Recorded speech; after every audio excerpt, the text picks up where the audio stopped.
Yeah, I think we got it. That one. That's the one. That's the one forever. Okay. Okay, we did it. You have a very discerning eye. So I trust that you're right about this. Great. Why are you making weird faces on your face? I don't know. You need to stop it. Just stop. Just stop. Remember? Remember what we always say? Just stop. Just fucking stop. Just stop. Yeah. I think that's not the worst advice. I think that's pretty good too. Those were two different statements that we just made. I was like, it's not the worst. You're like, it's pretty good. Oh, I have a lot of clips in my hair. What that? We could take Nike by storm. Nike? Or not Nike, but we could like... I don't know why. I'm like, oh yeah, it's going to be us versus Nike. In what contest? I mean... You forgot to say all the context. All the context. So they're like, just do it. And we're like, just stop. Oh.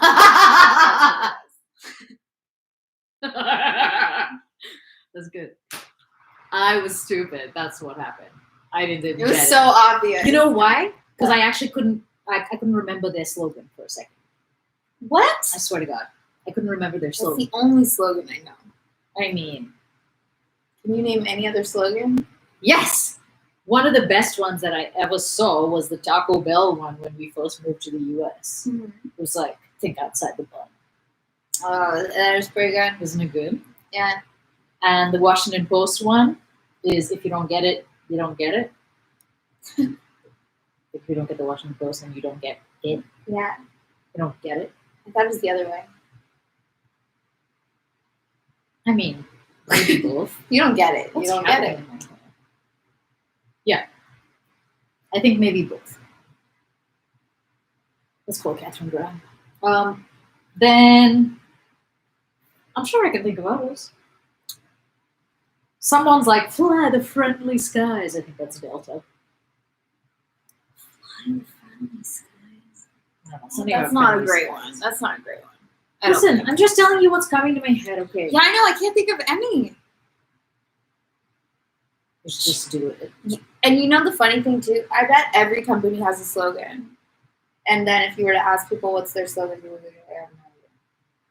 I'm like, then they're not working on their slogan effectively. I know the ones that advertise on podcasts, like Ship Station.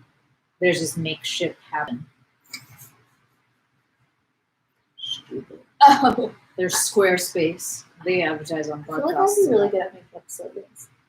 Now, having said that, I'm like, oh no, there's too much pressure. Yeah. Do not ask me to make up one. Well, you're still but in all that place like of trying to remember honey play. Yeah. All that word play. Oh, that word, that clever word play. That's your arena, is it? Apparently, yeah. That's obviously, yeah. That's really what makes my star shine. Yeah. You should let that little light of yours shine. You know? And if wood plays the way, then what do you think this looks seize the day. Oh. I hate me. What are we talking about? What do you think Adidas is? Adidas? Yeah. It might be definitely don't do it. Don't do it. Just do something else. You're so stupid. Just do something else. I don't know. Someone's is all the news that's fit to print. That's like an ancient one. Shouldn't count if you can't remember whose it is. Right? Then it has nothing to do with that specific one. That like specific. Like I'll never forget that that's Taco Bell. Yeah, like Taco Bell, you're like, right, of course. What is Taco Bell? It's thinking outside the bun. God, that one thinking was outside good. the bun, it's Taco Bell. I hope that person is wealthy. See? I hope they've been, because I'm thinking of it like 20 years later. That's not normal.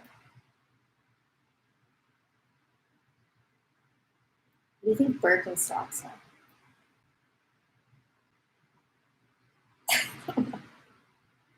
Order it and we'll send you the wrong size.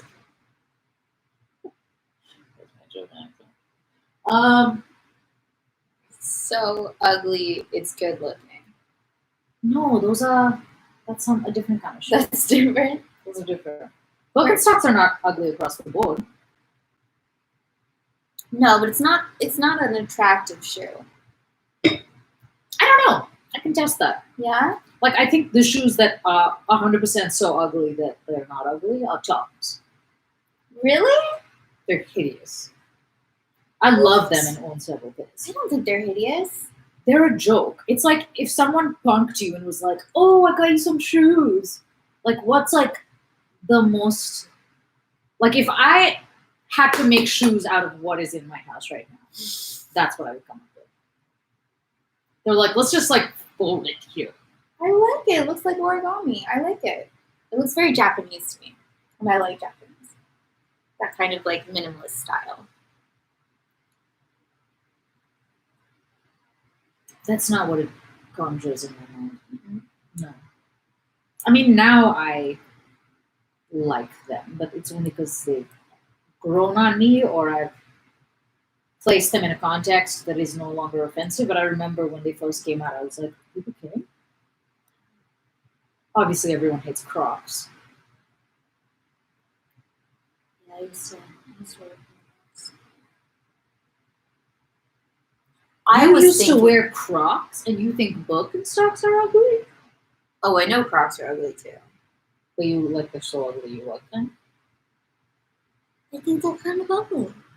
But it's like that hipster thing of, maybe it's not a hipster shoe, but it's the hipster thing of like, I guess we kind of like clunky now. Okay? It's like wearing, what's the other shoe that I'm like, that's kind of an ugly. That's like Square Tom's, shoes are kind of not attractive, I think. It's why I actually thought the ugly shoe that you were gonna say, I don't know why, was Skechers. They don't have a unified vision. Like, I don't know what their thing is. Those ugly sneakers? Yeah, well, those are horrible. They're horrible. But like, who even knows what they look like? Okay. They are very ugly. They're just blocky and chunky. Yeah, but no one wears them. They do. Who? I don't know if it's still a thing, but when the 90s came back hard, Skechers was back.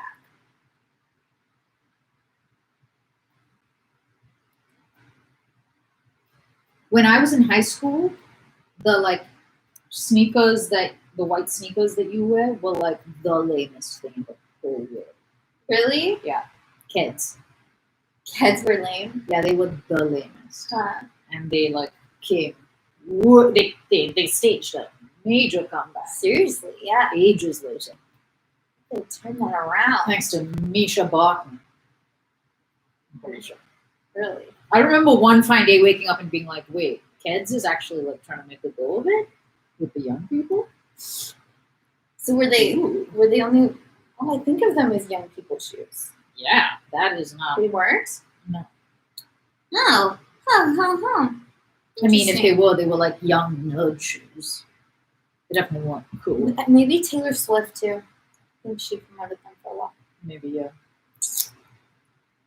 These Hush Puppies. I think those had a comeback recently. I love this one. The wallaby things. Love them. But I don't know how I would ever. Like, it's totally dissonant with everything I wear. That's the only reason I don't have them. Wait, Hush Puppies? Am I thinking of the wrong thing? I don't know. I'm like, what even is a Hush Puppy? You're the one who said it. It's a breakfast food.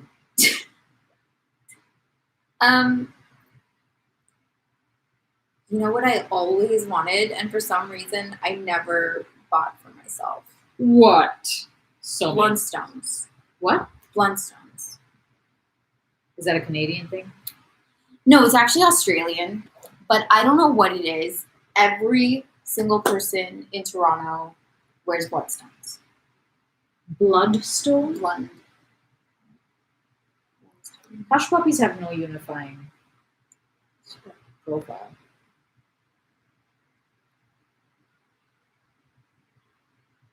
These are the ones that I like. But I don't know what I would ever. Yeah.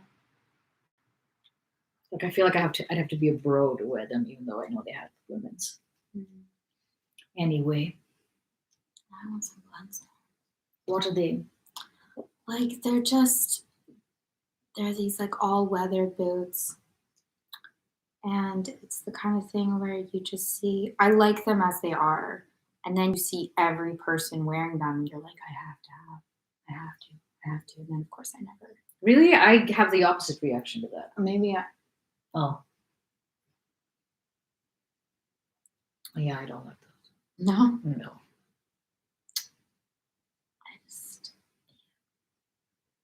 I worked at this restaurant. Everyone had them. And I was very impressionable then, as opposed to now, you know? Yeah, now you're just now I'm not above it all. Yeah, now I'm fully convinced everyone's an idiot, right? And everyone at the restaurant, firstly, everyone at the restaurant was in a band. And everyone had bloodstones. And not to mention like a bazillion tattoos, like whatever. And I was new to Toronto, and it was like, I don't know anything. I need those shoes. These people are gods. Seriously. One day. Wait, you have boots that look a bit like that. I mean, they have heels and stuff, but slightly. Like, I think I know what you mean. The ones that got chewed? No. Oh. The ones that appeared after that. But maybe the ones after that. It's not like a Chelsea boot. I don't remember what Chelsea boots are. It's like that kind of design, like that pull-on design, and often with. The thing I'm thinking about is a pull-on. Man, I haven't worn a boot in so long. It is. I was getting really good. I got these like big high-heeled boots, and I was getting so good at wearing heels. I think those are the ones. Those are the ones. Yeah. Aren't they pull-on? No, they're. I'm pretty sure. Oh. I have misapprehended them. Super. This whole time. Yeah, I can't even remember because it's been so long since I wore a boot. Oh no, not those ones. No. No, Okay. not those ones. Okay. Maybe I don't know. We're gonna have to look in your shoe rack. Shoe rack. We're gonna have to invest. My poor shoes. Being neglected. I still haven't opened that shoebox. Thought about it. I need to throw out my black Converses that have been outside for 100 years, but I'm so emotionally attached to them that I haven't. But I left them out, and now I think that a family of weasels lives in there. Yeah. I mean, probably not, but they're quite small. Can you salvage them? The only thing I can imagine is like washing them with a bunch of soap and the hose outside and then leaving them in the sun. Or I always have fantasies of putting my shoes in the washing machine, but I don't think you can do it with that many different kinds of shoe. And I feel like Converses you can't wash in the washing machine. I've looked this up before. I'm sure I've looked this up before because I have like 5 pairs of white ones. Obviously, I think you take the laces out. And then you don't dry them. Like you don't put them through the dryer. Laces seem like the most washable part. And I'm like, oh, obviously you take the laces out. Laces, the other like fabric. Well, laces is like one way. How do you wash a Converse? I'm sure you can wash them. Well, I mean, let's do it. No, because mine are just as terrible and depressing. Yeah. Yeah, I can't tell us apart actually. Yeah. They are very similar. Except mine are slightly larger. Yes. I bet you maybe the Birkenstocks would fit you. Sad what happened there.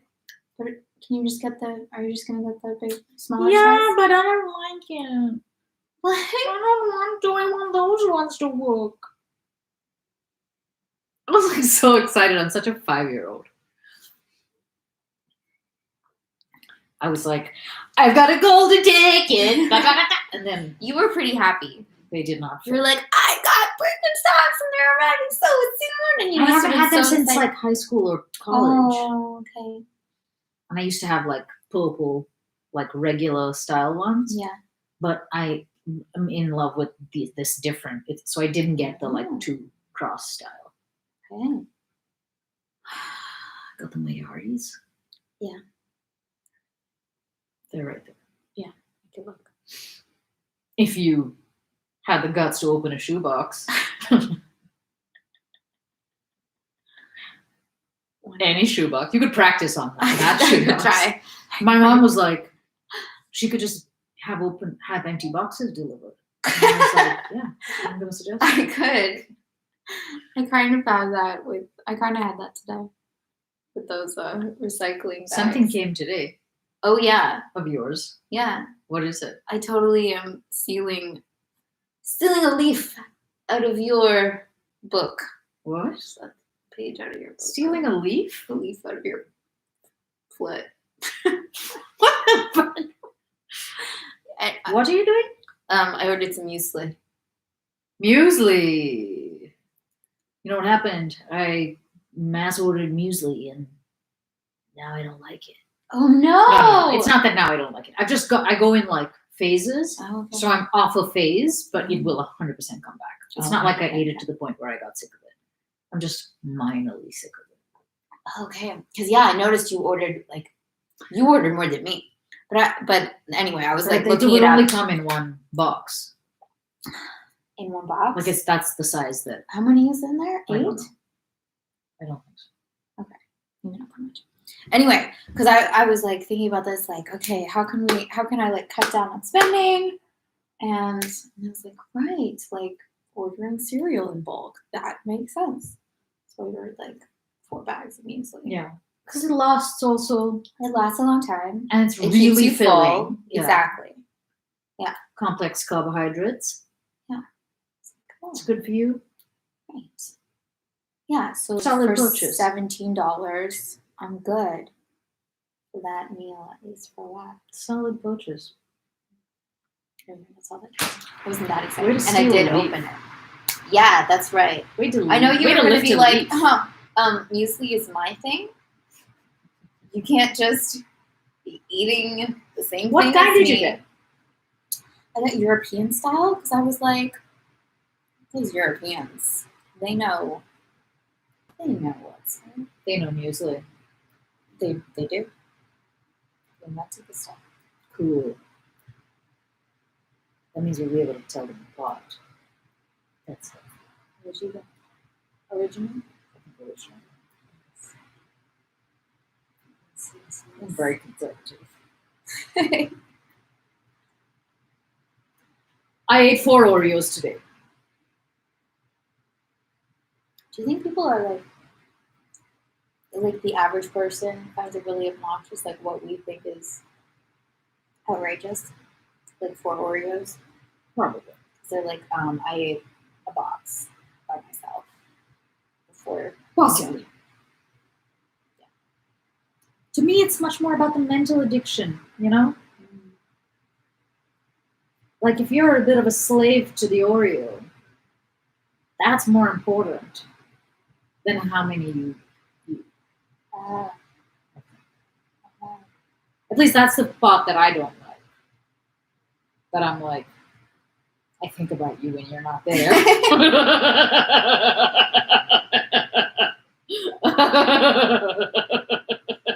my god. Yeah. And then I'm like, should I? I shouldn't.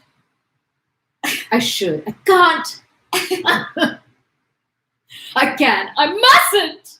And it just goes on. Such a love affair. No. I mean, you could put a positive spin on this in that, first of all, Oreos are cheaper than donuts, say. Yes. Saving money. Yeah. They might be better for you. Doubt it. Not sure. I think the donuts at Donut Friend are closer to the real food than pizza. Does that Like, mean I think you're it's getting scientifically nutrients? identical.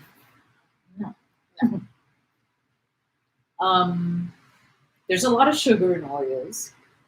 I finally looked at the back of the bag. Oh yeah, Yeah. no sugar. 13 grams in 2. 2. Yeah. So if you eat 4, that's 26 grams of sugar. Boing, boing, boing, boing. I thought before about quitting sugar by only allowing myself actual sugar. What? Like, this is just a theory. I think that Yes, that is what it is. It's definitely not a... if you're like, okay, you get sugar, but you only get it in its pure form, you would be so turned off sugar that you wouldn't want it. No, you wouldn't. You'd be gnawing on sugar cane like a happy panda. Sugar cubes. Oh my gosh. Sugar cane. Makes the, But if you just had to eat like a spoon of sugar, makes the medicine go down. no, I think That you'd makes be the like, go fucking down. sugar. I don't want it. Yeah. Yeah. You know who I think is crazy? Who? The people who don't eat fruit because there's too much sugar. Sweetie. I feel like you need to just relax a little bit. You know what I mean? Seriously. There are so many bad things. Yeah. If you're at the point where you're like, oh, grapes. Yeah. Yeah. That being said, I mean, this is from someone who likes a lot of fruit. it's a new thing. Really? Only since I went vegan. I grew up eating no fruit at all. My mother basically doesn't like it, except for those like 3 fruits when they were in season.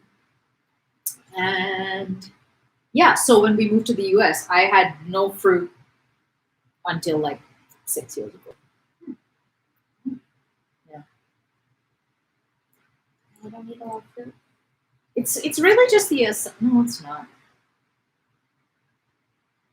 The acai, obviously. So I haven't been making that for my whole life. Mm-hmm. And bananas and apples Berries. for the acai.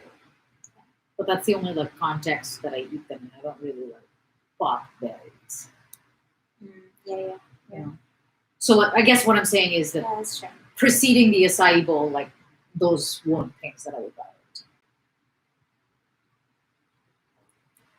Juice. I kind of think juice is stupid. It is. It feels good, but it's stupid. But like fruit juice. Green juice, I'm like, It is vegetable stupid. juice, I'm like, okay. But fruit juice, yeah, I grew up on that. My dad still drinks a lot of that. And I'm like, what are you doing? No. Even orange juice. I'm like, no, guys, no, No. don't do it. Just eat an orange if you really have to. If you really have to. I have to. Because all those people are like, I need my vitamin C. And it's like, I'm sure you're getting vitamin C. I don't know that many of those people. Who's like, I need my vitamin C from orange juice? They're like, yeah, gotta have orange juice in the morning. for vitamin C? Especially around cold season. They're like, yup, it's important. Didn't know that. Oh, yeah. Yeah. Yeah. Makes sense. Kind of. And then, so my dad gets extra pulp orange juice. You might as well eat an orange. Right? Yeah. Like, who are you kidding yourself right now? If you're You chewing think you're getting juice, fiber from the pulp?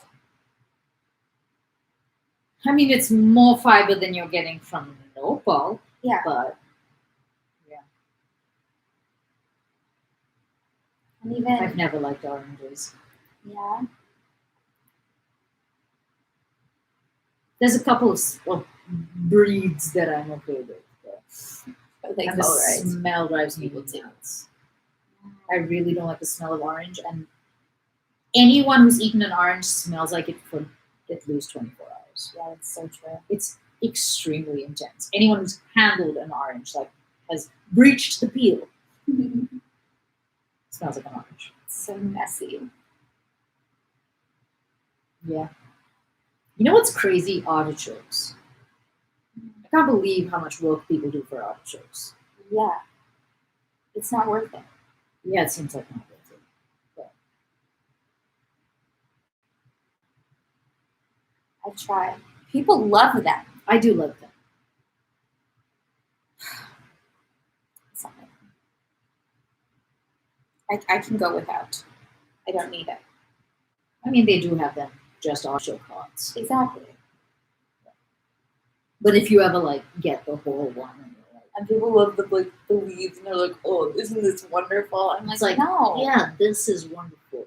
That tiny ass thing. Yeah. Totally.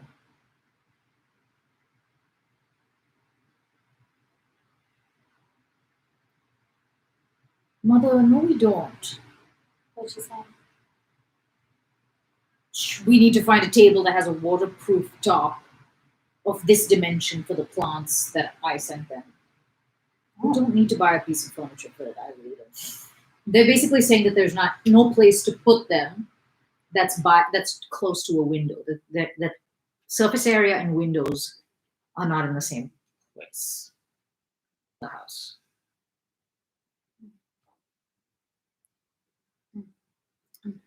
So my mom wants to get a table to put by the window. Okay. She said dimensions. And does it need to be waterproof, Mother? I don't know.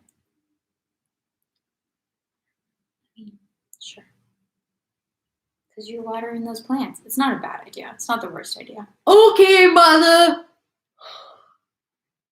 Table. Great. I love a table. The only reason I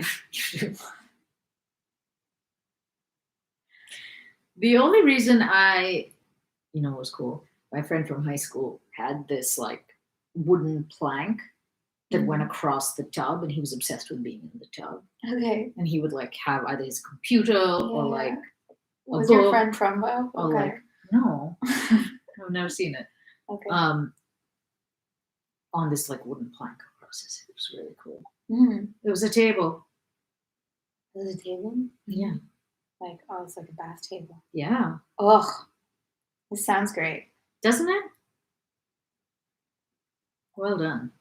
And then you can have like a bowl of cherries. I don't know what else you put on it. Yeah, grapes. Yeah, all that food. All that food. I'm just I'm picturing a buffet table. Yeah, a cheese board and so basically it would bar. be a coffin. And there would just be place for your head to come out on one side. And it was just love a table. Yeah. God. What else could you put on that? Ugh. And maybe some crystals. Who knows? Sure.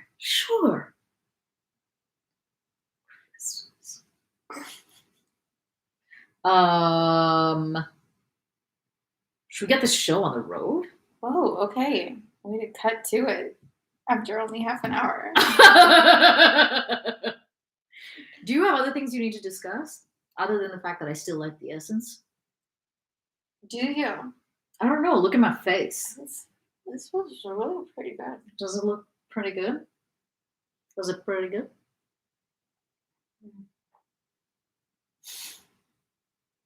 What's your better side? In what sense? In the facial sense. I think public sentiment is that this is left. Let me see the other. This one's more dangerous, but the other one... I think it might have been the expression I was making because I was like... That definitely screams danger to me. Imagine if I was like...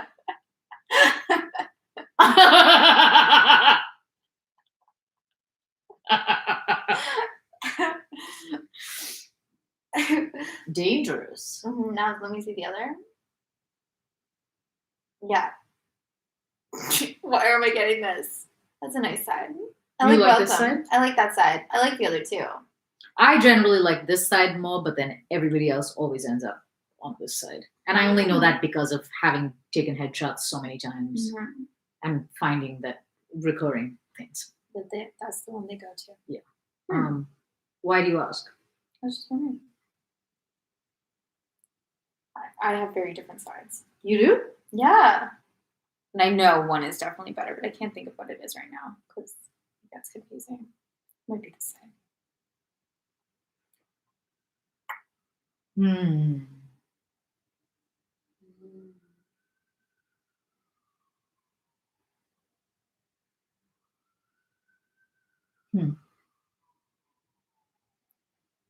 This one.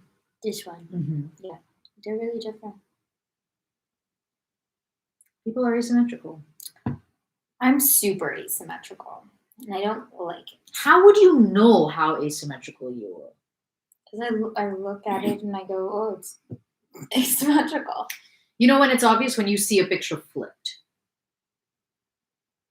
And then you're like, is this weird? And if it's really weird, that means you're asymmetrical. Or the person in the picture is. You know what I mean? Like, yeah. Like if you see a person in the mirror for the first time and you're like, whoa, who are you? And then you turn to them and they look normal. And then you turn back to the mirror and it's like a different person. Yes, that's the only way. Has that happened? No. Really? It's happened to me. You look at someone in the mirror? Yeah. Okay. And I'm like, oh, this is what you look like to you? Oh. It's different. You know how like you don't look like what you look like in the mirror? That's what I'm saying. Yeah. And so like it's better actually to like take a picture of yourself and look at that. Yeah, I think I like my mirror self more. Oh yeah, it's much more attractive, your mirror self. Is it? Yeah, I think across the board, you look better in a mirror than you kind of do in real life. No kidding. Yeah. I don't know why. Why would that be? This is a pretty stupid conversation. Yeah. It's not our best. It's not our best. Wait, let's try it this way. Yeah? Okay. There you go. Oh, yeah. Now how are we able This is better. Now what kind of a conversation should we have? Okay, so what do you think is the best? I mean, I know the answer. What's the best liqueur flavor? My thoughts are grapefruit and then maybe Yemen. Yemen? Yeah. Are you being your nephew? Yes. Got it. Okay. Yemen flavored. Yes. It All sparkles like a level. All right. Why? Just curious. I don't know why I like this. I don't know why The I right like side the of your passion face fruit. was just like, I don't get the passion fruit. Some of them like Passion fruit, man. passion fruit in general is amazing. It is. I don't think I ever had it before Los Angeles. Really? Yeah. Oh, it's fantastic. But I don't think that LaCroix represents it that well. I don't know if it tastes like passion fruit. It's like indistinct enough. It is. That some of them just like run together. Yeah. You're like, what is this, fruit water? Yeah, exactly. It just kind of tastes like fruit water. And I'm like, but it doesn't really taste like anything. So it kind of just tastes like water. But no. It's perfect. I like how they say 0 calorie, 0 sweetener, 0 sodium equals innocent. That's really innocent water. That's not very subtle. Innocent. That's not very subtle. That's an interesting way of saying it. Yeah. These guys must be making $1 bazillion. A bazillion. The worst has got to be that like strawberry kiwi. Oh, It's rancid. it's terrible. I really like one of those weird flavors. Yeah. Which is it? It's definitely. You mean watermelon kiwi? Is that what it is? I'm thinking I there's like a remember. strawberry I know. what you're talking daiquiri flavor or something. about. Oh, and that's it's not disgusting. good. The melanges do not work. The melange. Really? I thought one of them. Maybe I haven't tried it. I think one of them maybe I like. La Croix. What are we calling these? Hybrid flavors. Not hibiscus. We're on our phones at the same time. Remember when we were looking up all the GT flavors? When was that?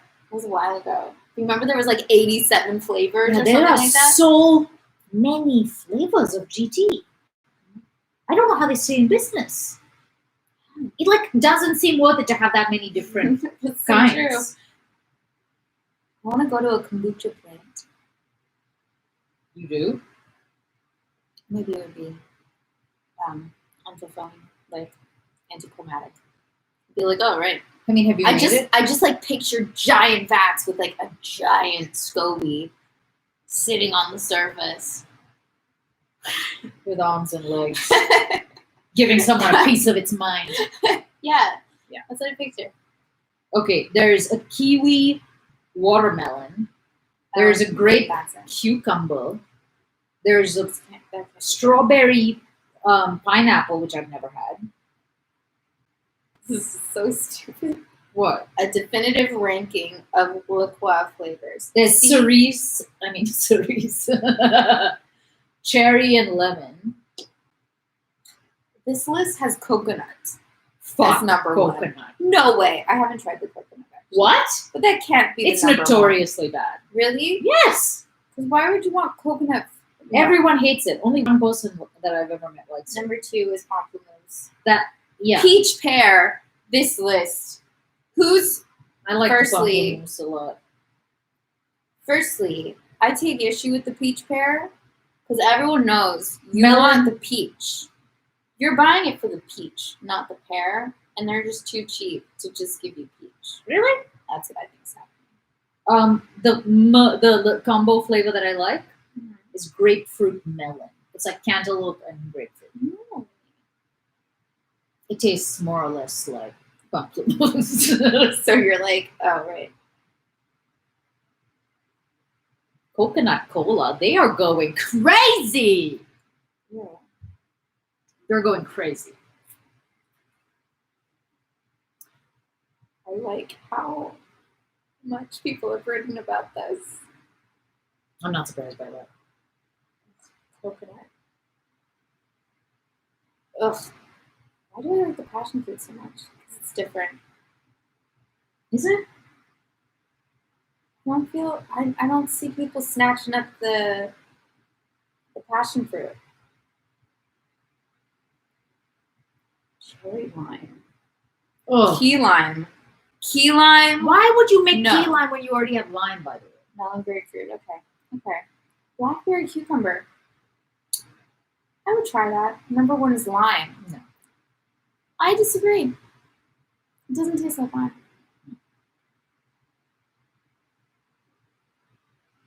Okay.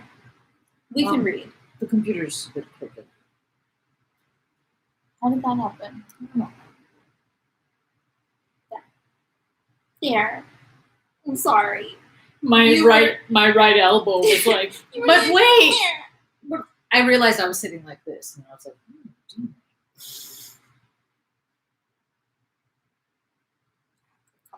Sorry, I'm so into this La Croix world. It's been a long time since you came up with a new flavor though, La Croix. And I kind of has it? You think you got your finger on the pulse of what's going on there? What is this? Key lime is number 2? Maybe I refuse to believe. Peach pear is number 1. who is ranking these? Look, no one wants pear flavored water. That's just a fact. No one likes a pear. I like No. a pear. When's the last time you ate a pear? I used to put them in smoothies all the time. What? It's excellent in smoothie. So good in smoothies. Okay.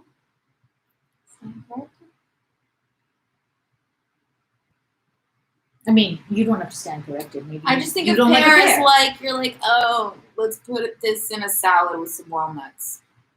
And love the hell out of it. Who doesn't want a salad with pears and walnuts? It's just,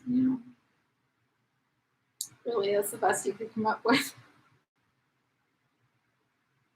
Some goat As a cheese. salad? Yeah. Like, Listen, it's some cliche. people are not. I'm not good at making salads. So some people just don't have that gift, and I don't feel like you should be shaming us. Okay. Fine. I take it back. Pear in a salad is delightful, whimsical, and Yeah. magical. I mean, let's slow down. I'd say it's a solid, predictable. I think this should be a TV show, like the stupidest TV show that ever has existed, and that's saying a lot. Where it's just like irate salads. Like, good try. I think pear. People try to defend. No, it does belong in a salad. Listen. Yeah. I know that okay, how about this? The walnuts are not caramelized. Yeah. They're not. They're Is just that the raw. word? Yeah, I think. No, they're roasted. they're not, roasted. They're roasted. Are they like? What's it called? What's it called? Like, not glazed, but are they sweetened? No, that's what I'm saying. They're just roasted. Okay. That's what I Yeah. was just saying. All right. I used a weird word for it. Yeah. What was it? Caramelized. Yes, they're not that.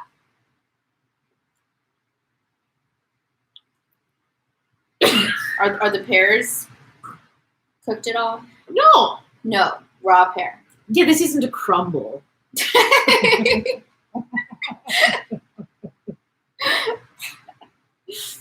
Imagine if you had made a crumble, but like just put croutons on it. And was like, it's a salad? Yeah, Because like, what is a salad? very good question. You know? Yeah. I have no idea. If chicken salad is a salad, then I'm fucking lost. Is it just cold? Is that? But then you can have a hot salad too. Can you have a hot salad? You can have. You can't hot have an ingredients entirely in hot a salad. Yeah. You can't have a completely hot salad. I think being raw is an important feature of salads. No, because chicken. No. Yeah. Chicken salad should not be called a salad. It should be called. Chicken melange. Chicken du mayo. I really wish you ate chicken and like had a 5-year-old or something and got to go to a picnic and you're like, I made chicken melange. Melange.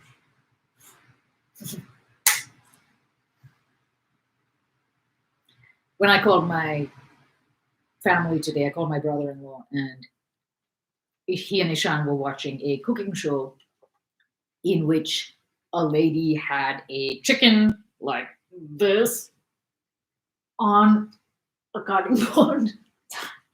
The chicken was like that, not the lady. Yeah. Okay, just making sure. No, she didn't like.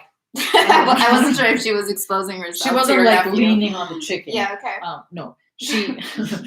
It was like that with its like arms like this and its legs like that. Yeah. And she was like hitting its spine, and I was like, "What? What the hell are you guys watching?" Yeah. And he's like, "It's called spatchcocking," and I was like, "If this wasn't already so horrendous, it's called spatchcocking." Great. Spatchcocking? Was this a British TV show? I think she was Kiwi, maybe. Yeah, that sounds very spatchcocking. I don't know. Ishan was riveted. And He would be. now, to be fair, this is the only TV he ever sees. Oh, that's true. But look at these.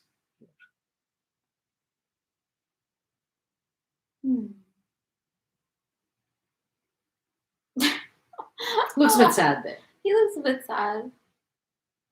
That's just his That's the But shape he of might his just eyebrows. be resting. Mm.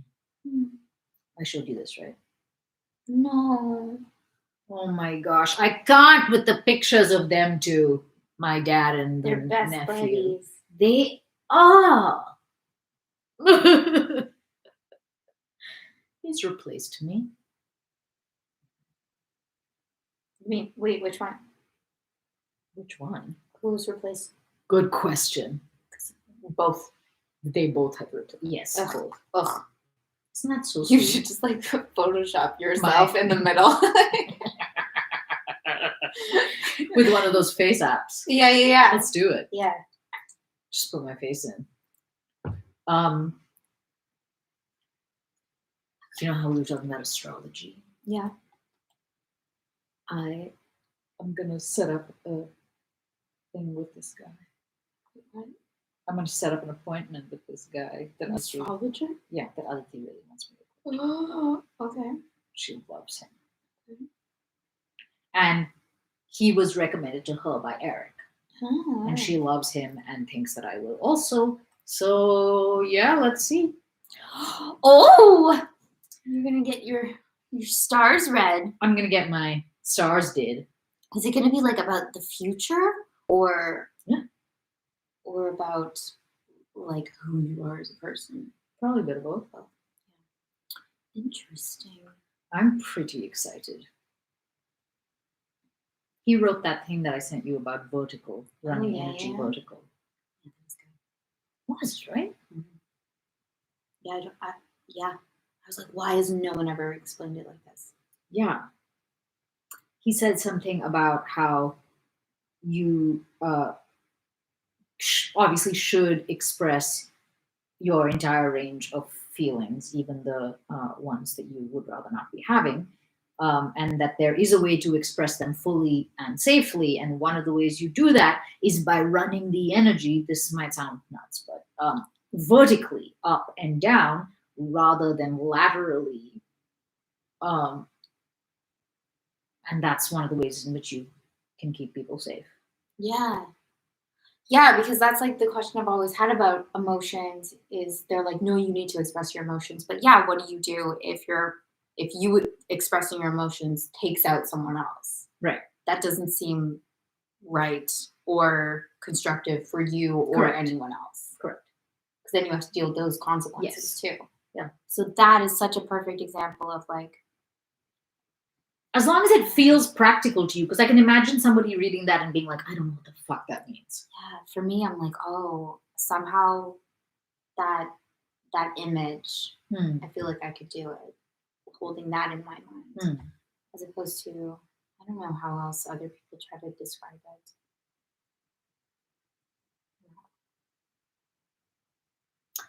I think we're overly laterally focused.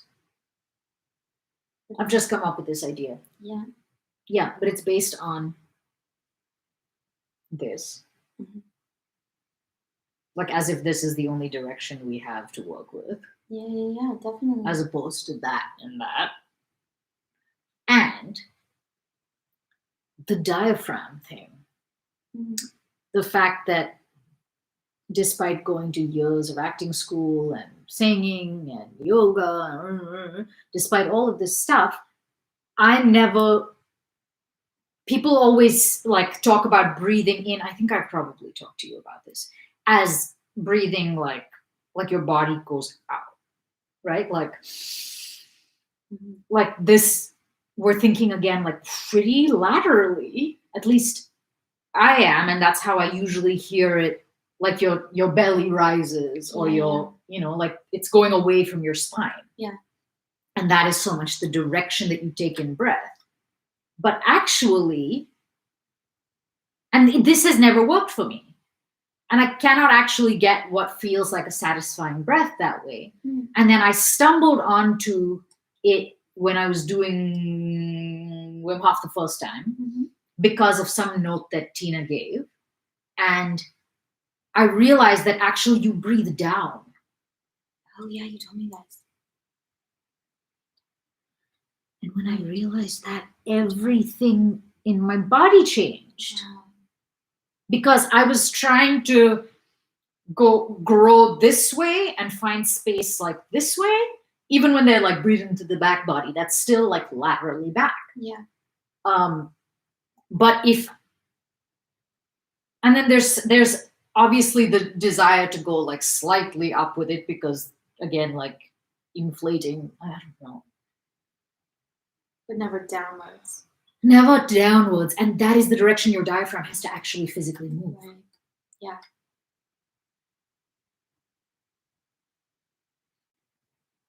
What am I thinking of that also functions just like that? Like where it goes down and the water level rises. What am I thinking of? This is very abstract. I'm thinking of a bodum. And no, I don't know what I'm thinking of. But maybe it's like a bodum, like something like that. And then that's like what creates the expansion.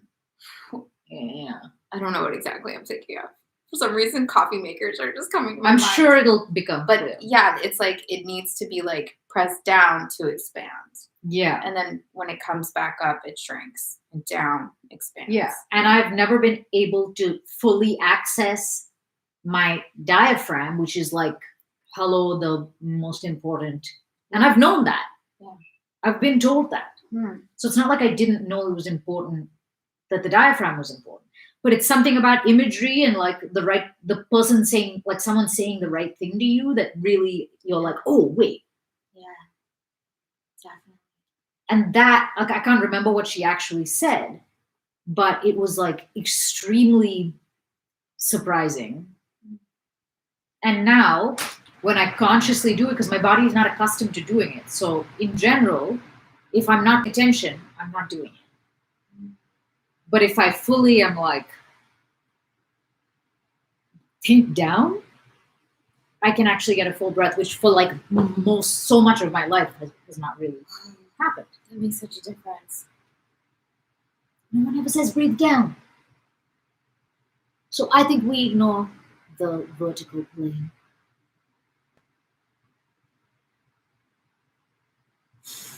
Especially in yoga, there's so much emphasis too on like think up, like I don't know, think up, think up. Up and down are huge in yoga. Rooting to rise and whatnot. You have to push down to go up. What it says? Ian, you enjoy this series. Yay! Yay. What's the second bit? Oh. Yay.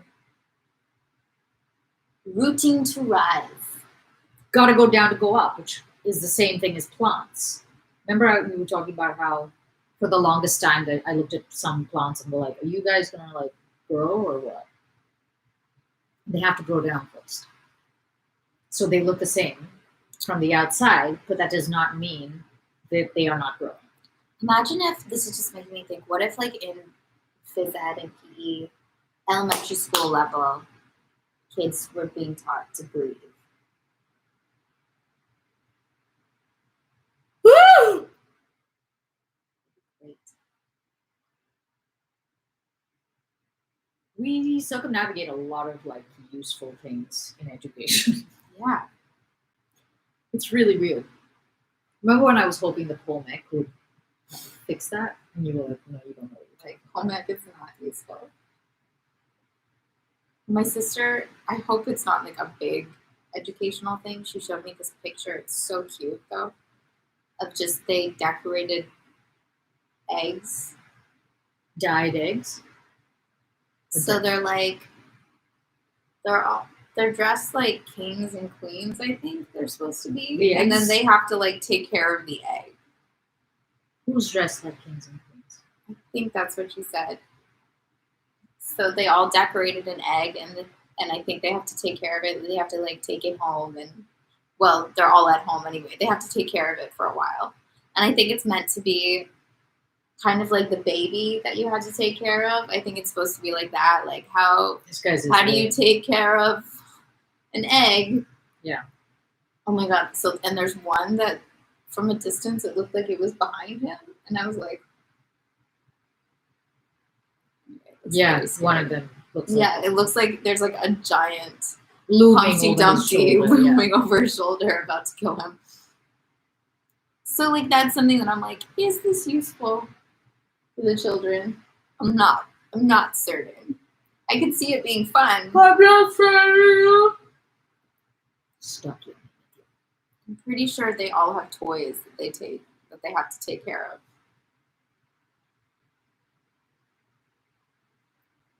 They get to decorate eggs. She really likes that one? No, I just literally I didn't. It looks like there's another person next to it. Yeah, but this is the kid that freaks me out. Oh yeah, Yeah, it looks like there's a thing behind it. it looks like it's levitating. Like Yeah. Some of these people have nonsense eggs. there's like one that's not just That an one? egg. How about this? Yeah. It's just they How about didn't do this? anything to it. That one's almost worse. Literally just it's a brown egg with just some dashes Like on 2 it. lines. Which ostensibly are eyes. I guess so. It's so funny. You know what I would do if this were my job? Yeah. I mean, not job. This were my assignment. That's the funniest. You didn't do anything. But it might be the light, because you can't That's really true. see it back there. But he also looks like he doesn't give a fuck. What would you do? Do you know that's like a intercultural issue? That people think that East Asian people don't have an expression on their faces. Like they don't know how to read. Oh, it's more like. Okay. I'm just saying, do you know that that's a thing? No, I didn't.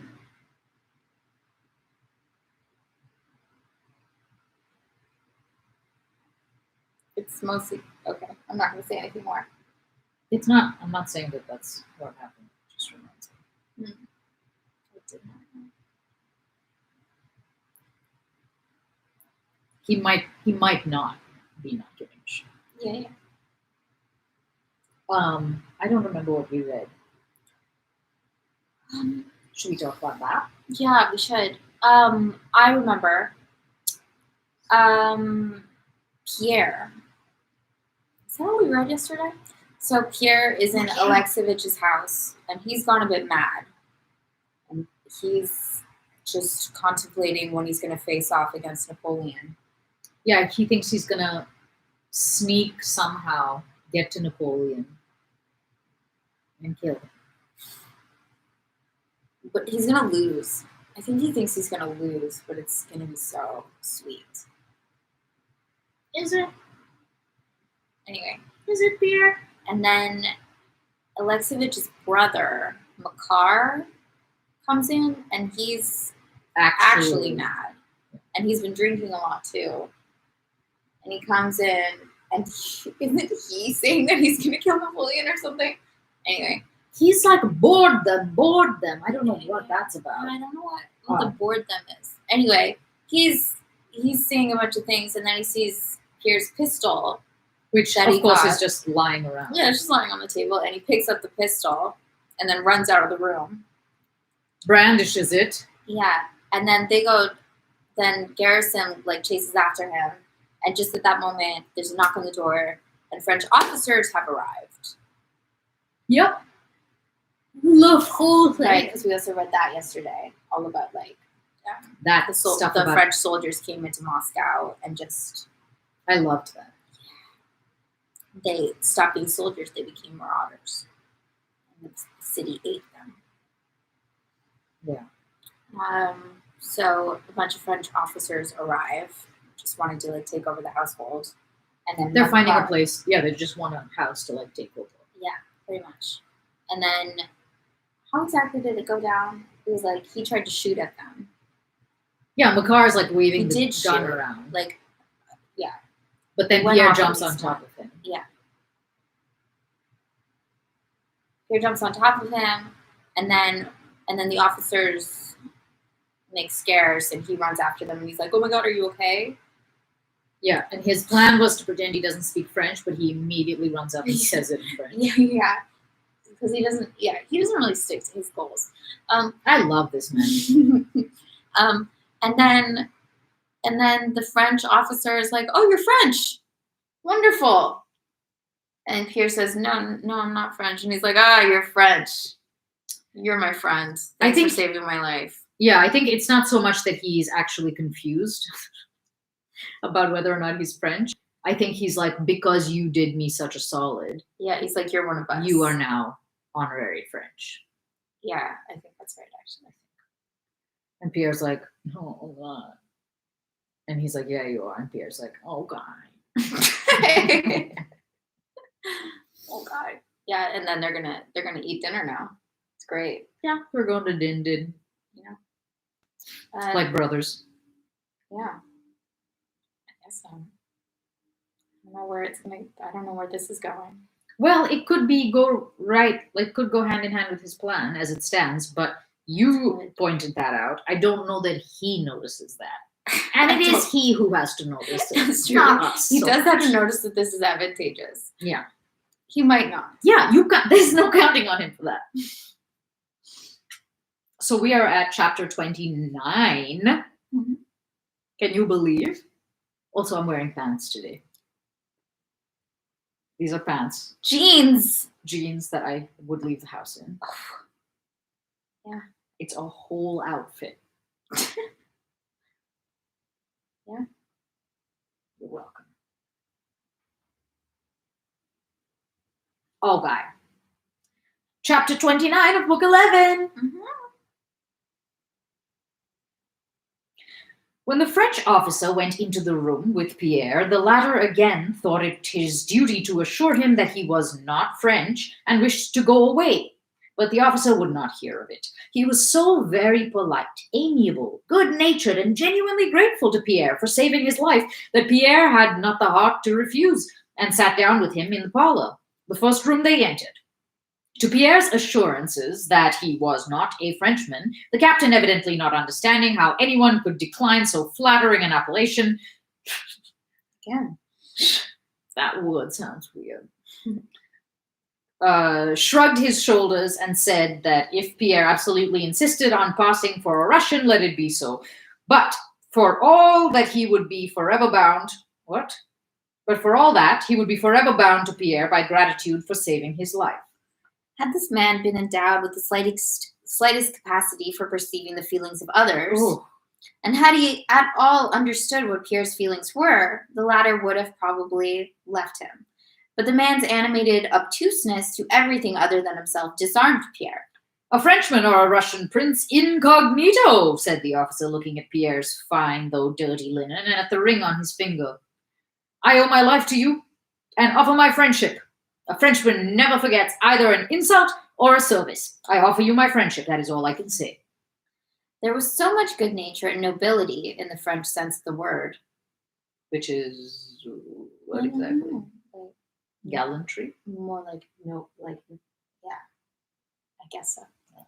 In the officer's voice, in the expression of his face, and in his gestures, that Pierre, unconsciously smiling in response to the Frenchman's smile, pressed the hand held out to him. Noble is such a ridiculous word now that I think of it. Is it? Right. If you're using it to describe anything other than like actual values, like how someone says something with nobility. How do you say something with nobility? Like that just makes it seem very external, which I don't think of it as being. Yeah, that's true. And like what passes for noble surely changes by culture and time period. Yeah. So like, what does that actually mean?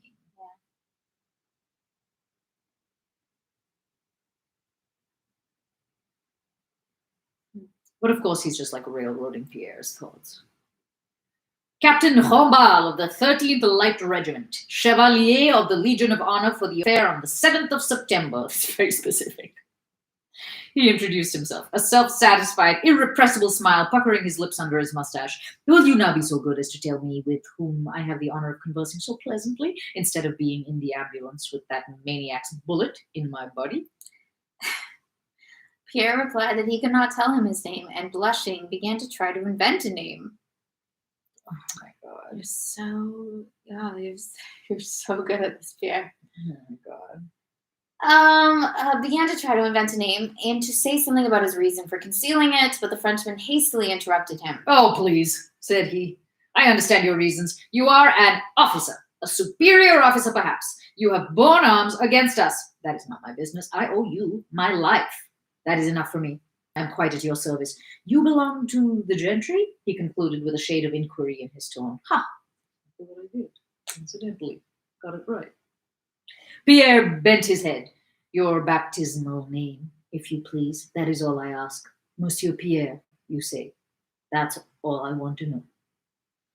When the mutton and an omelette had been served and a samovar and vodka brought, with some wine which the French had taken from a Russian cellar and brought with them, Rambal invited Pierre to share his dinner, and himself began to eat greedily and quickly, like a healthy and hungry man, munching his food rapidly with his strong teeth, continually smacking his lips, and repeating, "Excellent, delicious."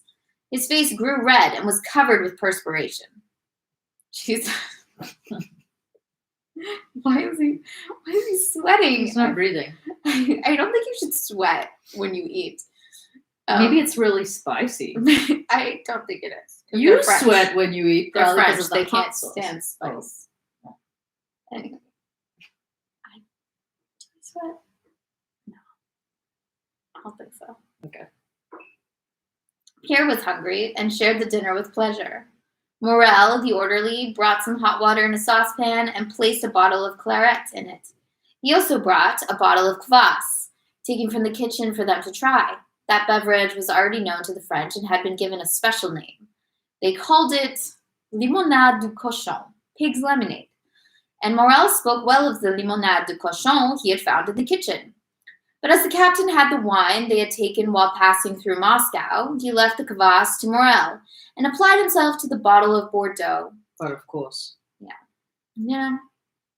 He wrapped the bottle up when in to Moscow, drink French wine. Yeah, of course. What is kvass, by the way? Do you know? I don't, but I imagine it's a it's a type of Russian liqueur. A fermented drink low in alcohol made from rye flour or bread with malt. Yes, that is what it is. Sounds like beer. Yeah, it really does. Yeah, he wrapped the bottle up to its neck in a table napkin and poured out wine for himself and for Pierre. The satisfaction of his hunger and the wine rendered the captain still more lively, and he chatted incessantly all through dinner. Yes, my dear Monsieur Pierre, I owe you a fine votive candle for saving me from that maniac. You see, I have bullets enough in my body already. Here is one. I got it while grown. He touched his side. And a second in Smolensk. He showed a scar on his cheek.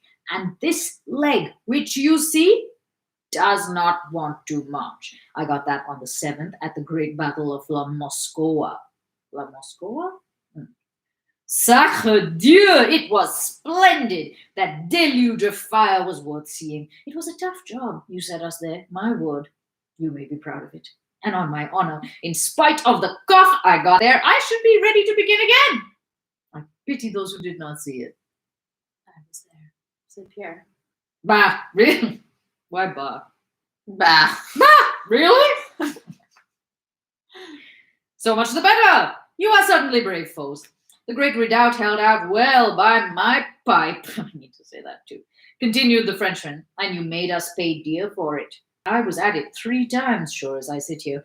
3 times we reached the guns, and 3 times we were thrown back like cardboard figures. Ah, it was beautiful, Monsieur Pierre. Your grenadiers were splendid, by heaven. I saw them close up their ranks 6 times in succession and march as if on parade. Fine fellows. Our King of Naples, who knows what's what, cried, "Bravo! Ah, so you are one of us soldiers," he added, smiling after a momentary pause. So much the better. So much the better, Monsieur Pierre. Terrible in battle. Gallant with the fair. He winked and smiled. That's what the French are, Monsieur Pierre. Aren't they? I don't know. Terrible in battle, gallant with the fair. With the fair. I don't know what with the fair means. That's what the French are, Monsieur. Okay. He's like, with the fair. And Pierre's like, I don't know.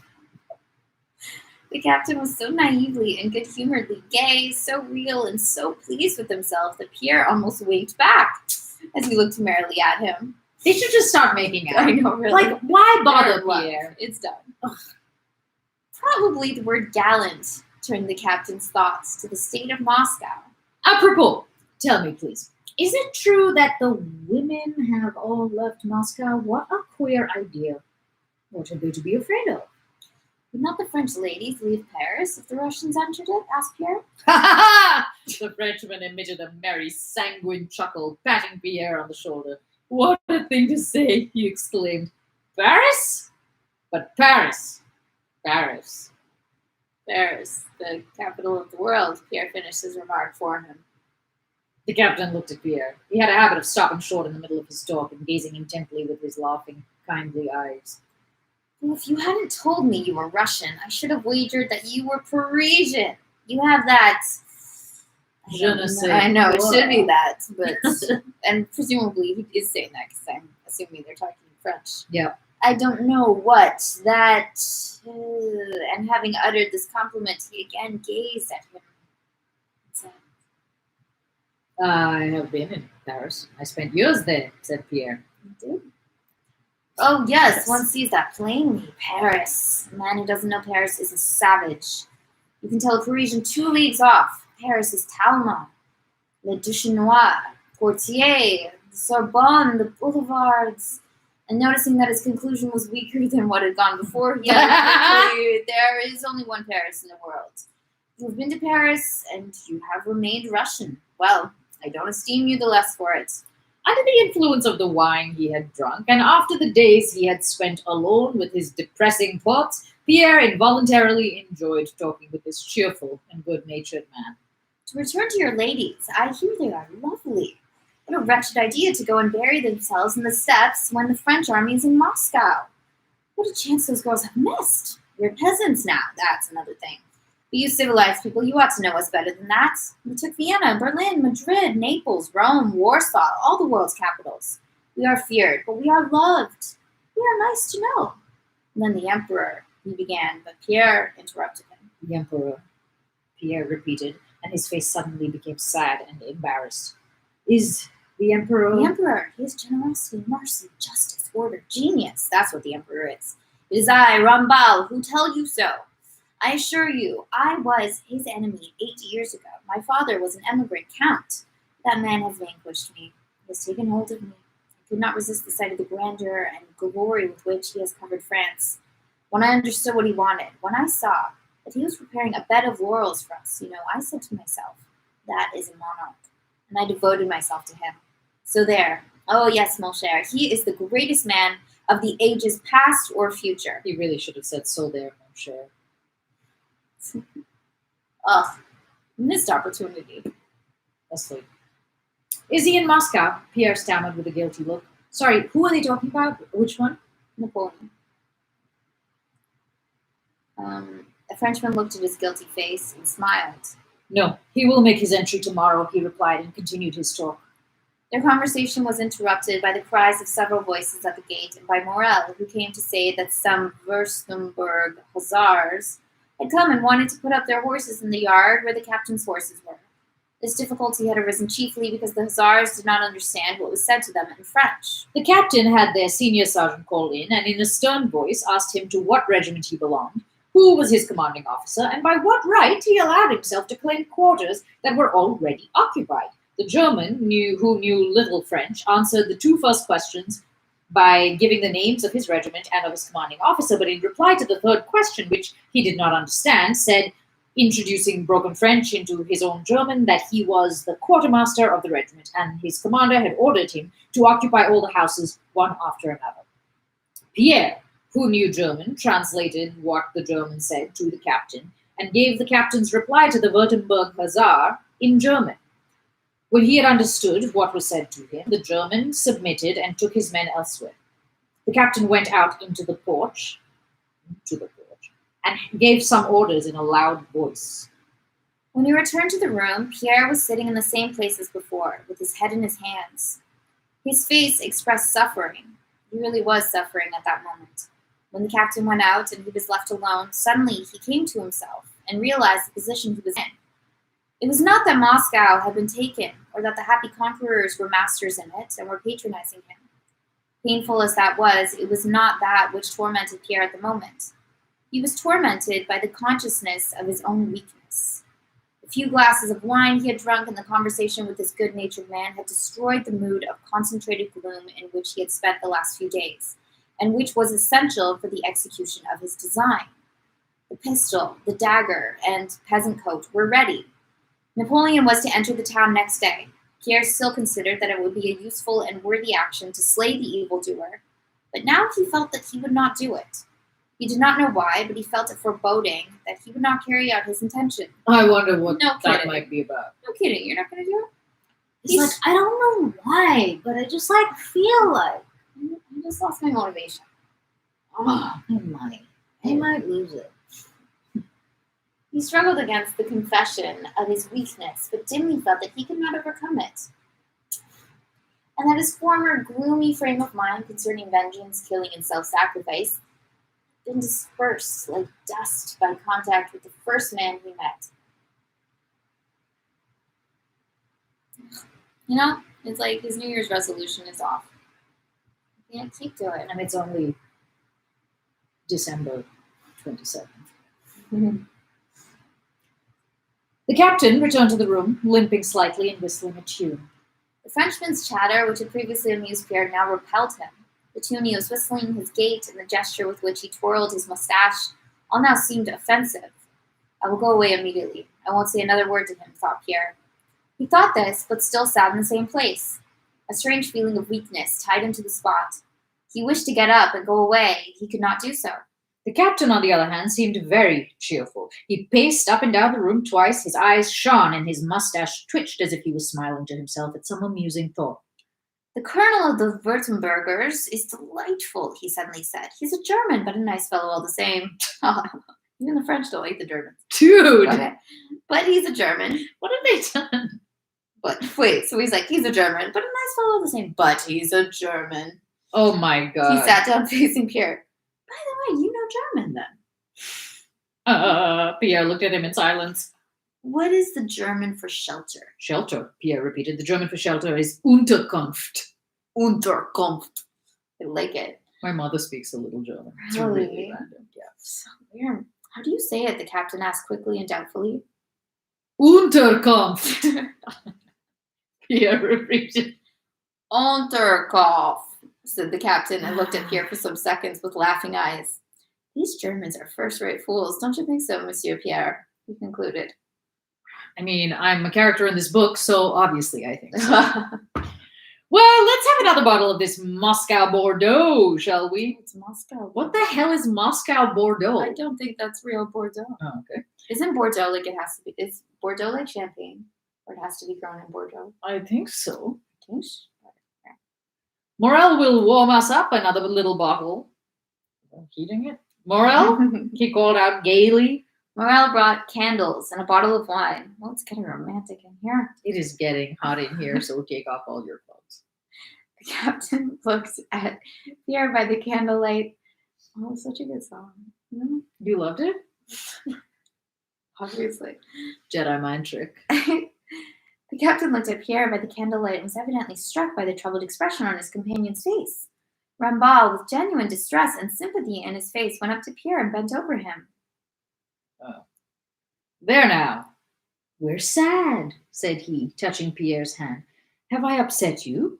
No, really. Have you anything against me? He asked Pierre. Perhaps it's the state of affairs? Pierre did not answer, but looked cordially at the Frenchman's eyes, whose expression of sympathy was pleasing to him. Sorry. Honestly, without speaking of what I owe you, I feel friendship for you. Can I do anything for you? Dispose of me. It is for life and death, I say it with my hand on my heart, said he, striking his chest. Thank you, said Pierre. The captain gazed intently at him, as he had done when he learned that shelter was Unterkunft in German, and his face suddenly brightened. Well, in that case, I drink to our friendship, he cried gaily, filling 2 glasses with wine. Pierre took one of the glasses and emptied it. Rambal emptied his 2, again pressed Pierre's hand. and leaned his elbows on the table in a pensive attitude. Yes, my dear friend, he began. Such is fortune's caprice. Who would have said that I should be a soldier and a captain of dragoons in the service of Bonaparte, as we used to call him? Okay. Yet here I am in Moscow with him. I must tell you, mon cher, he continued in the sad and measured tones of a man who intends to tell a long story, that our name is one of the most ancient in France. And with a Frenchman's easy and naive frankness, the captain told Pierre the story of his ancestors, his childhood, youth, and manhood, and all about his relations and his financial and family affairs. Ma pauvre mère playing, of course, an important part in the story. Of course, because that's what we know of French. They love their mothers. Yeah, they were all very pauvre. Very, very. Never have a happy ending. Oh, pauvre mère. But all that is only life setting. The real thing is love. Love. Am I not right, Monsieur Pierre? Said he, growing animated. Another glass. Pierre again emptied his glass and poured himself out a third. Oh, women, women, said the captain, looking with glistening eyes at Pierre. Began talking of love and of his love affairs. There were very many of these, as one could easily believe, looking at the officer's handsome, self-satisfied face and noting the eager enthusiasm with which he spoke of women. Though all Rambal's love stories had the sensual character which Frenchmen regard as the special charm and poetry of love, yet he told his story with such sincere conviction that he alone had experienced and known all the charm of love, and he described women so alluringly that Pierre listened to him with curiosity.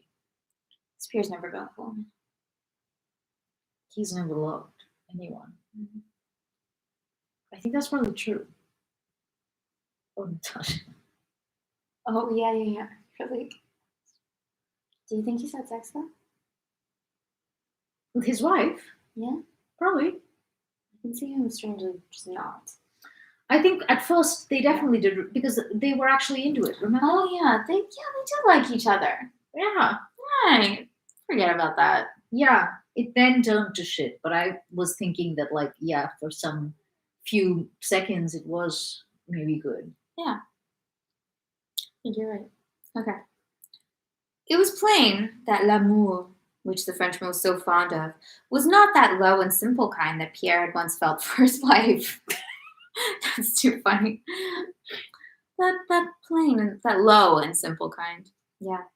Nor was it the romantic love stimulated by himself that he experienced for Natasha. Okay. Rambal despised both these kinds of love equally. The one he considered the love of clodhoppers, and the other the love of simpletons.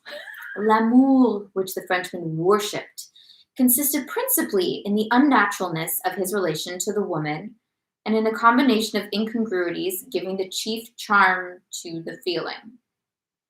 You know what that I'm means? gonna think for a second.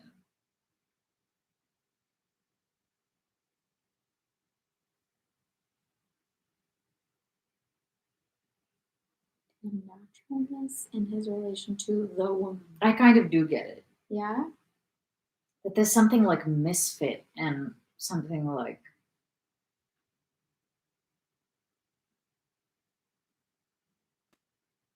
there's something like odd about it. Like, is it like the clashing? Like there has to be some kind of like something that's difficult to understand. Mm-hmm. Maybe. Not the love of simpletons, like, oh, what a beautiful woman. And she's a bit like, what a neat, like, of course they're together. Yeah. Like nothing like that, but something kind of like all the relationships that I would consider borderline toxic. Yeah, right. No, it's that kind of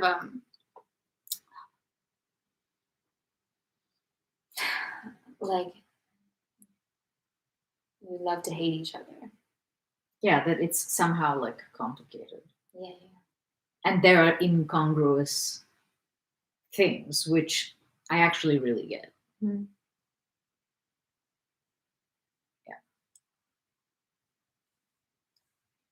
Yeah.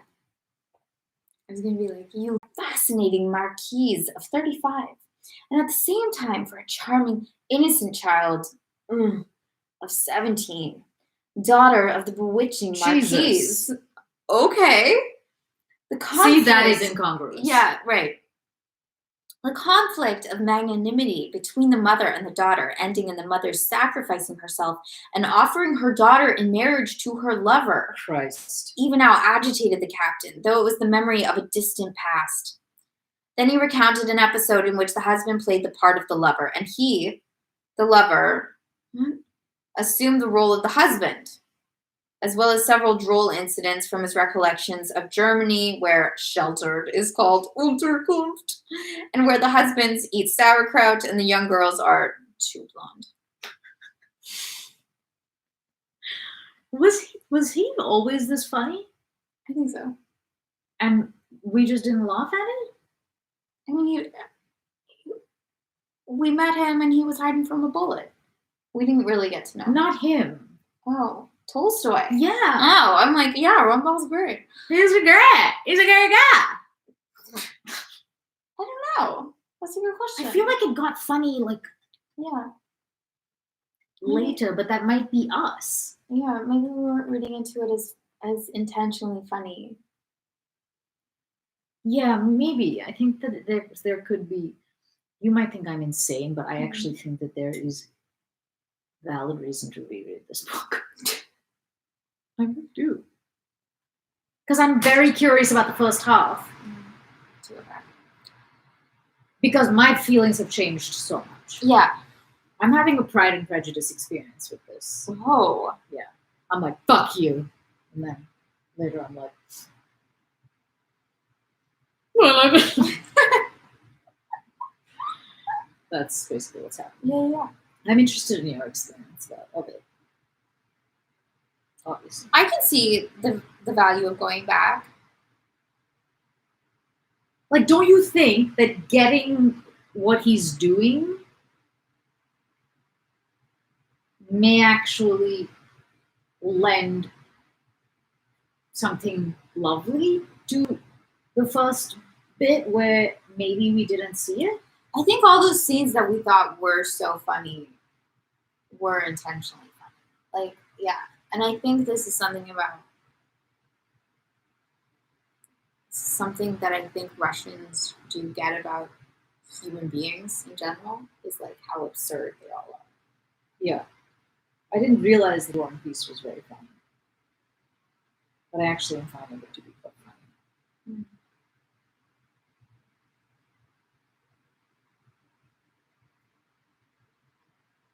I think it would be useful to go back. I don't intend to go back.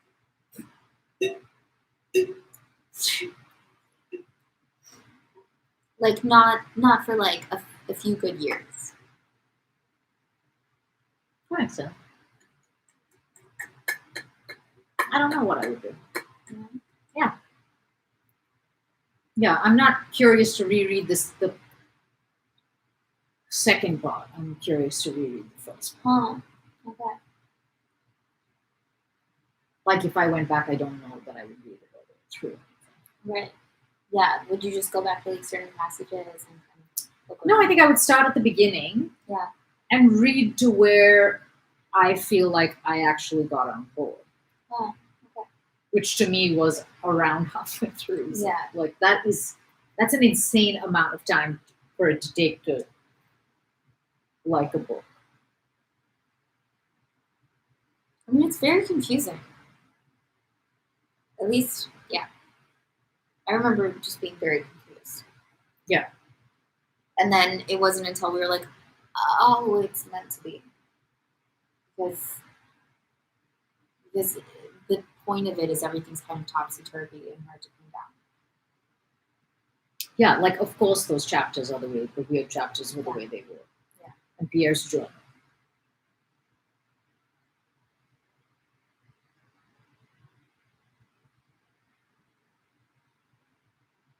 And I was hoping for insight from him. And that's not that's not exactly what he does. No, it's not. If anything, Not he in kind the of same pulls, way. He pulls the rug out from under you. And for some reason, that is comforting in its own way, because You stop trying once to you control get it. flat, yeah, like once you get flat with like that, right, the world is uncertain, then you know what you're saying. And you stop burning all the calories it takes to either try and figure it out, or try to control, or try to like. Which I think I burned a lot of calories in the first half of the year Right. doing that. Yeah. Anyway. Finally, the latest episode in Poland, still fresh in the captain's memory, and which he narrated with rapid gestures and glowing face, was of how he had saved the life of a Pole. In general, the saving of life continually occurred in the captain's stories, and the Pole had entrusted to him his enchanting wife, Parisienne de Coeur, while himself entering the French service. The captain was happy. The enchanting Polish lady wished to elope with him, but prompted by magnanimity, the captain restored the wife to the husband, saying, as he did so, "I have saved your life, and I save your honor." Having repeated these words, the captain wiped his eyes and gave himself a shake, as if driving away the weakness which assailed him at this touching recollection. Listening to the captain's tales, Pierre, as often happens late in the evening and under the influence of wine, followed all that was told him, understood it all, and at the same time followed a train of personal memories which, he knew not why, suddenly arose in his mind. While listening to these love stories for his own love for Natasha While listening to these love stories, his own love for Natasha unexpectedly rose to his mind. And going over the pictures of that love in his imagination, he mentally compared them with Rambal's tales. Listening to the story of the struggle between love and duty, Pierre saw before his eyes every minutest detail of his last meeting with the object of his love at the Sukharev water tower. At the time of that meeting, it had not produced an effect upon him. He had not even once recalled it. What? Now, it seemed to him that that meeting had had in it something very important and poetic. Wait, the water tower? He hasn't thought about it since then? It doesn't. Wait, what's the water tower? The last time he saw them on the street. It is that. Yeah. Okay, yeah. I thought he had thought about it. He's like, I didn't even I think thought he it was had thought special. about it, because wasn't he like, oh yeah, when she was like, you're staying in Moscow. Yeah. And that's exactly what I am doing. So Right. I thought he had thought about He hasn't. Or he's now saying he hasn't. it. Right. Okay. Okay. I wasn't thinking about it. I mean, I wasn't thinking about it under this light. I feel like this is an exercise in acceptance. It really is, actually. Yeah. You can't like grasp in this book. No. You can't try to make order out of it. It's interesting that you thought there would be like insight. I think I thought there would be story. I thought this was going to be Yes. like a masterfully crafted, and I think I've kind of said this, epic tale. Me too. Me Where too. like this adds up to this, adds up to this. Yeah. Ah, Like the Count of comes Monte together. Cristo. Apparently, which I've never read. Oh, it's really good. Oh, okay, I've heard. And it is that kind of It thing, like doesn't. a twisting, turning, like constantly on, like but like a really well crafted. Yeah, it's a great story. This so much amounts to nothing. Oh yeah. You know, that's Oh, yeah. that's what's. And he tries What's for, crazy. almost for there not to be this thing. Yeah. He's like, this thing, that thing, over there, here. Like, what a nutcase. I like it. Mm. I really like weirdness, I think. Yeah. I have a strong appreciation for it. Right. I think it's like special. It is. It's so easy not to do that. Yeah, and you really have to think outside the bun. You really do. You have to be like, what is not here? Yeah, there's something. Like, what is not happening Definitely. in story, or what is not happening in, what am I not seeing? Am I not seeing? And what I also, it's so easy to just like gratify people's expectations and wishes, and to pull away from that and stay true to life or whatever like you're actually creating. You would like Andy Kaufman, actually. You actually, this is exactly Andy Kaufman. Interesting. You should at least just watch the documentary about Jim and Andy. Yeah. Yeah. Because it's exactly that. Weirdness, yeah. For the sake of being weird. I don't think it is for the sake of being weird. No, but like for the, I don't think that's what Andy Kaufman is doing either. There's something Like, I don't like interruptive Dada. about it. No. So not I just don't even know what that is, but yeah. that's the whole point. Like, it's supposed to be just so disjointed Yeah. and maybe arbitrary and unexpected, but that is the point. Right. That That is- feels like a far depart. That feels like the far Right. left or something. I don't like Opposed to the free far jazz. right. We've talked about this. Yeah. I don't like free Right. jazz. Yeah. This isn't that. It's just not.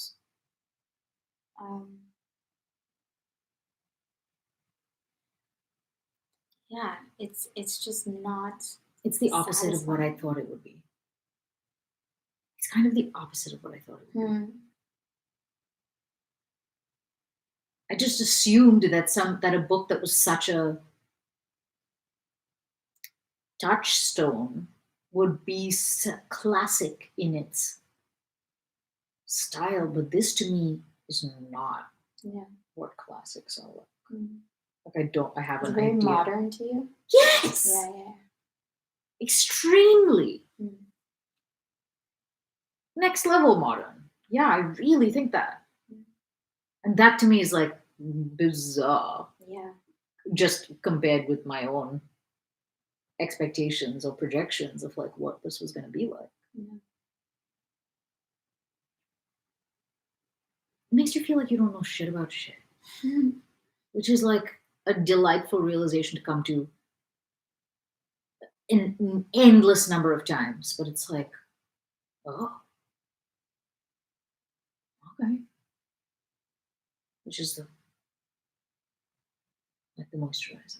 Yeah. It makes me think that people with degrees in English, or like who just spent their university years reading books, actually were doing something right. I can see the value of that. Like, I can kind of see the value of having read this 5 years ago. I think that there would be huge value in reading this. Yeah. Which I really didn't expect to feel. I honestly didn't. I wasn't like, oh, everybody must be right about the fact that it's a grain book. I think I imagined this would be more like Dickens. Not that I fucking read Dickens, because that shit looks really dreary and sad. And there's usually a happy ending. But like, it seems more cohesive. Yeah. Maybe it's not. I don't know what the fuck A Tale of Two Cities is. Yeah, I've never. Wait, A Tale of Two Cities. Yeah. Never mind. Just ignore me right now. Did you get confused with The Lord of the Rings? No, I got confused with the American writer. A Tale of Two Titties? Wait. No, like Tom Sawyer, Huckleberry Finn. Yeah. What's that writer? The second you asked me, I forgot. Ugh! This is shameful. I mean, whatever, this is keeping with everything that you know about us. My brain goes blank sometimes when... Isn't that A Tale of Two Cities? No.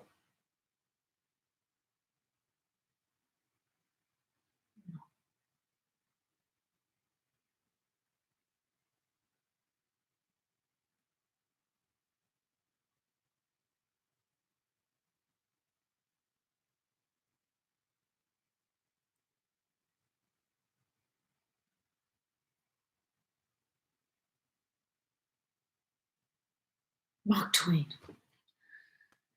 I feel like I just took That a was so huge. disturbing. Mark. It's funny to think his name was Mark. Anyway. I know. Hey, That is really weird. Mark. That's really weird. I've never thought about that. He has the same name as Mark Wahlberg.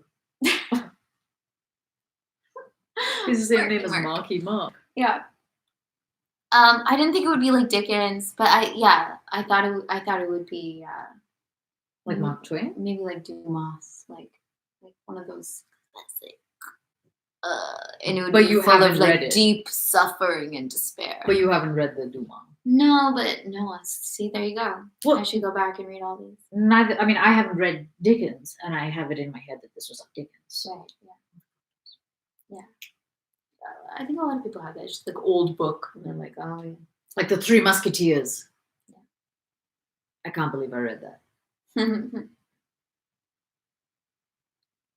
was a weird choice. Was that just for yourself? You're just like, yes, it's time.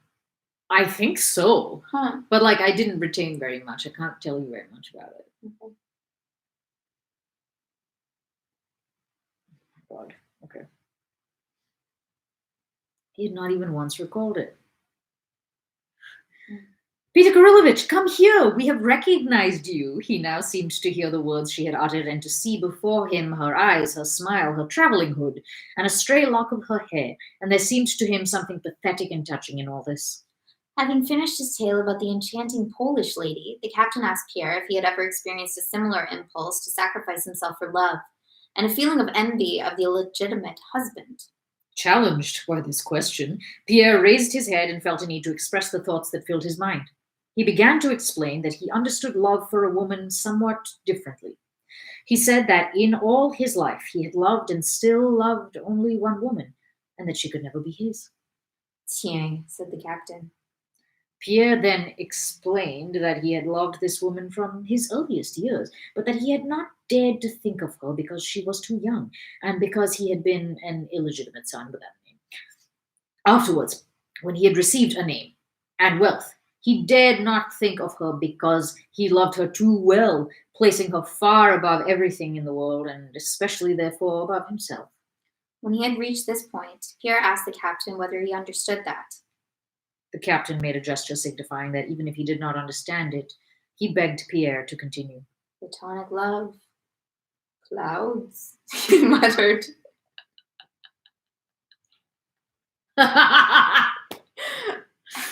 It's like, yeah, no, he's really not getting it. Whether it was the wine he had drunk, or an impulse of frankness, or the thought that this man did not and never would know any of those who played a part in his story, or whether it was all these things together, something loosened Pierre's tongue. Speaking thickly and with a faraway look in his shining eyes, he told the whole story of his life. His marriage, Natasha's love for his best friend, her betrayal of him, and all his own simple relations with her. Urged on by Rambal's questions, he also told what he had at first concealed, his own position, and even his name. More than anything else in Pierre's story, the captain was impressed by the fact that Pierre was very rich, had 2 mansions in Moscow, and that he had abandoned everything and not left the city, but remained there, concealing his name and station. When it was late at night, they went out together into the street. The night was warm and light. To the left of the house, on the Pokrovka, a fire glowed, the first of those that were beginning in Moscow. To the right and high up in the sky was the sickle of the waning moon, and opposite to it hung that bright comet which was connected in Pierre's heart with his love. At the gate stood Garrison, the cook, and 2 Frenchmen. Their laughter and their mutually incomprehensible remarks in 2 languages could be heard. They were looking at the glow seen in the town. There was nothing terrible in the one small distant fire in the immense city. Gazing at the high starry sky, at the moon, at the comet, and at the glow from the fire, Pierre experienced a joyful emotion. There now, how good it is! What more does one need? Thought he, and suddenly remembering his intention, he grew dizzy and felt so faint that he leaned against the fence to save himself from falling. Without taking leave of his new friend, Pierre left the gate with unsteady steps, and returning to his room, lay down on the sofa and immediately fell asleep. Poor thing.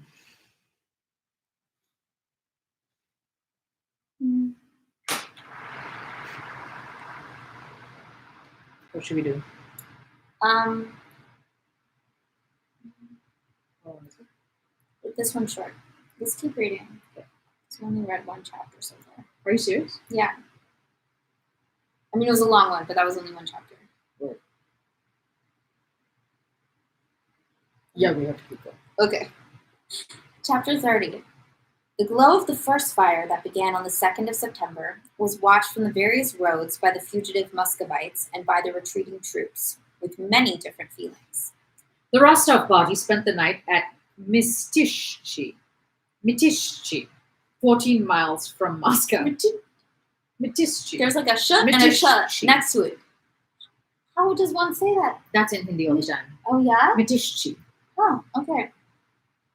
Not all the time, but like that's definitely possible combo. 14 miles from Moscow.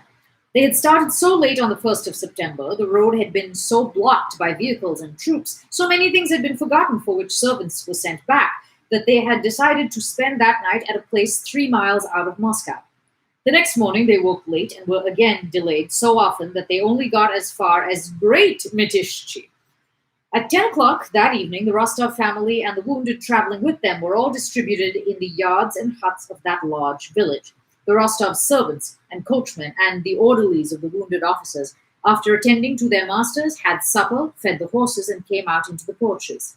In the neighboring hut lay Raevski's adjutant with a fractured wrist. The awful pain he suffered made him moan incessantly and piteously, and his moaning sounded terrible in the darkness of the autumn night. He had spent the first night in the same yard as the Rostovs. The countess said she had been unable to close her eyes on account of his moaning, and at Mitishchi she moved into a worse hut, simply to be farther away from the wounded man. In the darkness of the night, one of the servants noticed, above the high body of a coach standing before the porch, the small glow of another fire. One glow had long been visible, and everybody knew that it was little Mitishchi burning, set on fire by Mamanov's Cossacks. Look here, brothers, there's another fire, remarked an orderly. All turned their attention to the glow. But they told us little Mitishchi had been set on fire by Mamanov's Cossacks. But that's not Mitishchi, it's farther away. Look, it must be in Moscow. Two of the gazers went round to the other side of the coach and sat down on its steps. It's more to the left. Why, little Mitishchi is over there, and this is right on the other side. Several men joined the first two. See how it's flaring, said one. That's a fire in Moscow, either in the Sushevsky or the Rogoshki quarter. No one replied to this remark, and for some time they all gazed silently at the spreading flames of the second fire in the distance.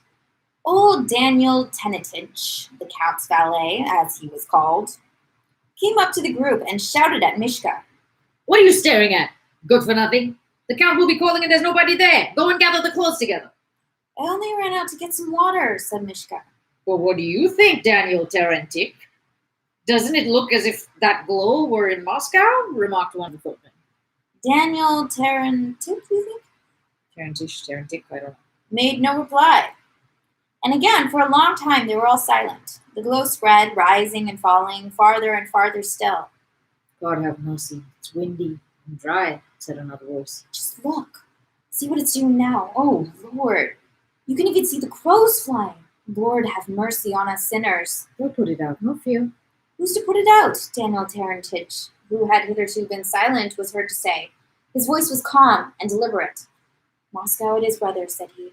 Another Moscow, white. His voice faltered, and it gave way to an old man's sob.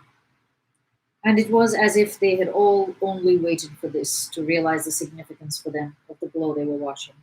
Sighs were heard, words of prayer, and the sobbing of the Count's old valet. It's really sad.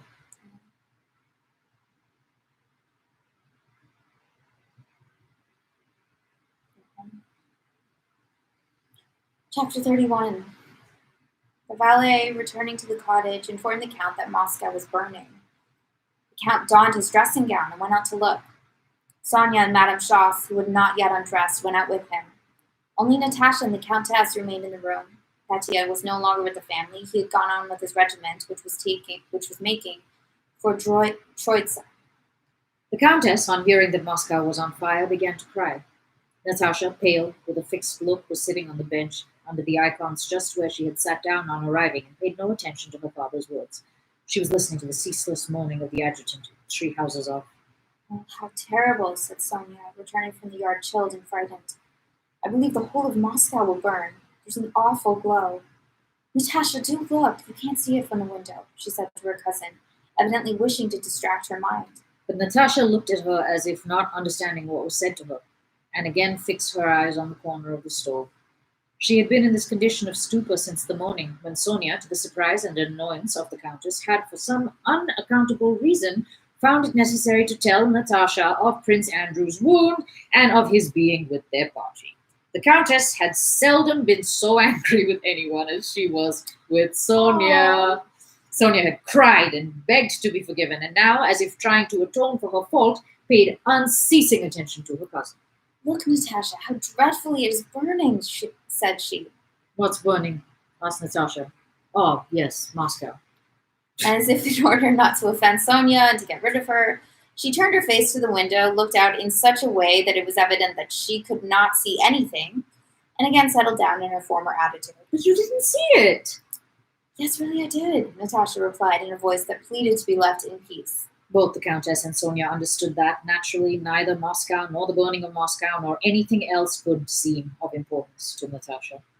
The count returned and lay down behind the partition.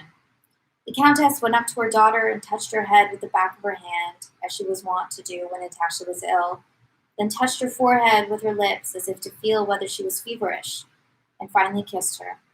You're cold. You're trembling all over. You'd better lie down, said the countess. Lie down? All right, I will. I'll lie down at once, said Natasha. When Natasha had been told that morning that Prince Andrew was seriously wounded and was travelling with their party, she had at first asked many questions. Where was he going? How was he wounded? Was it serious? And could she see him? But after she had been told that she could not see him, that he was seriously wounded, but that his life was not in danger. What? I thought he was dying.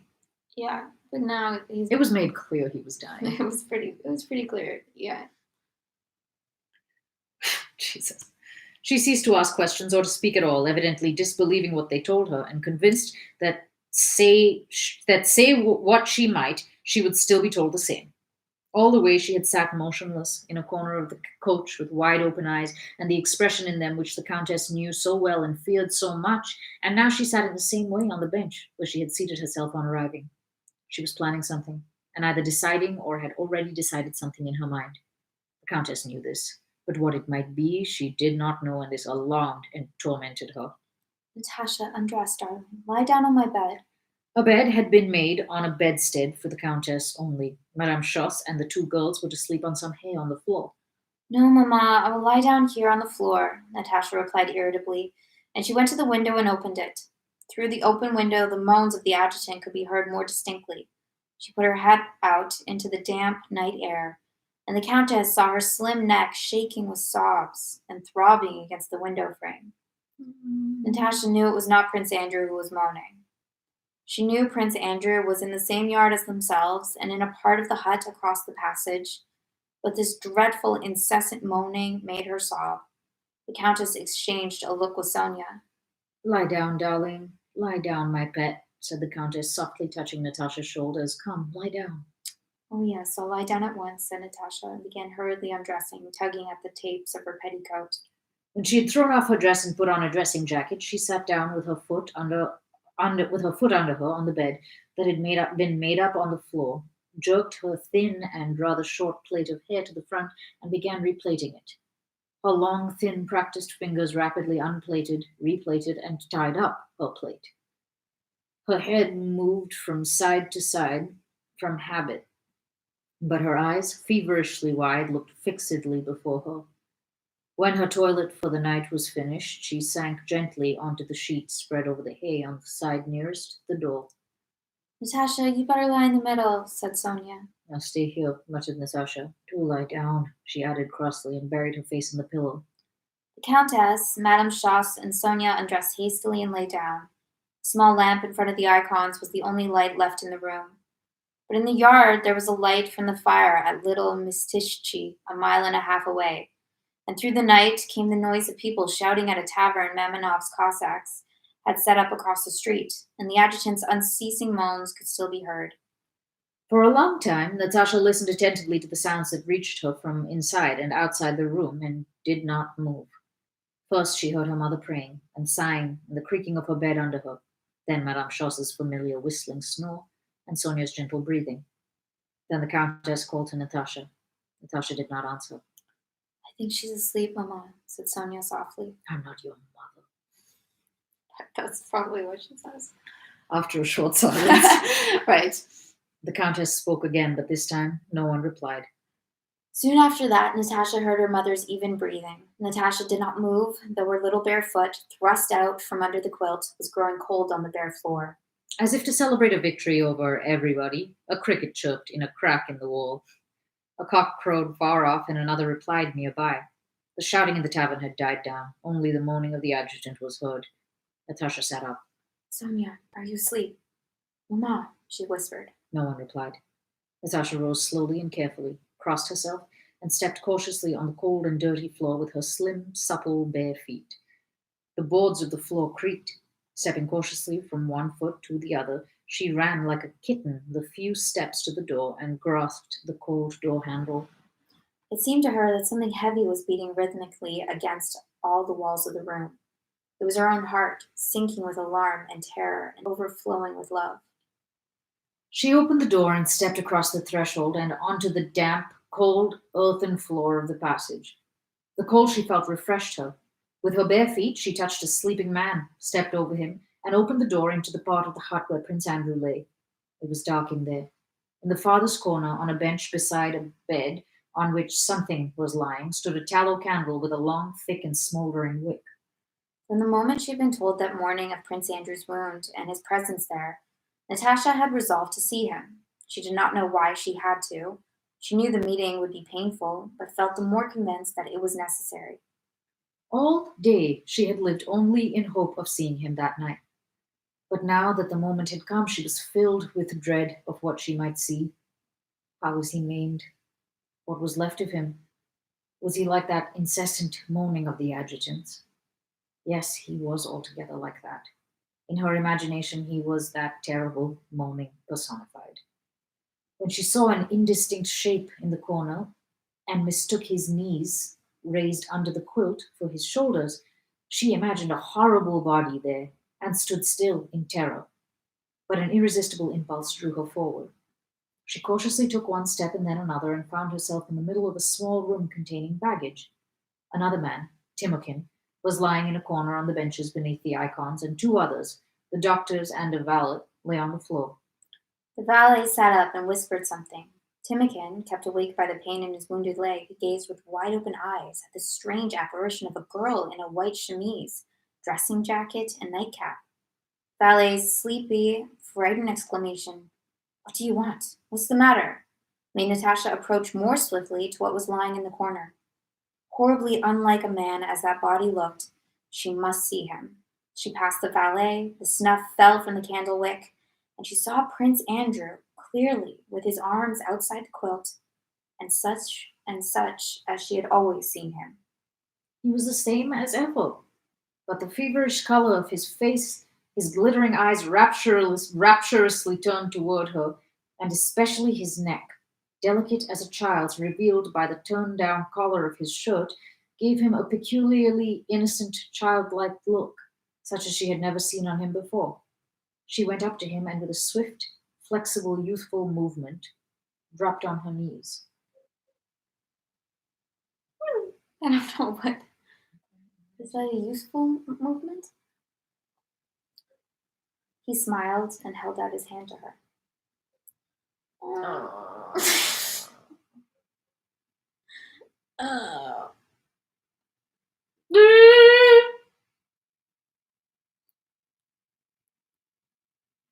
What's gonna happen? I don't know.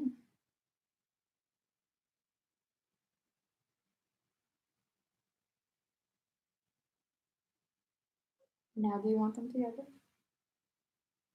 I mean, obviously, but I feel like it's designed for that. And now you think everything's designed. Whatever we're feeling, It's meant to be that.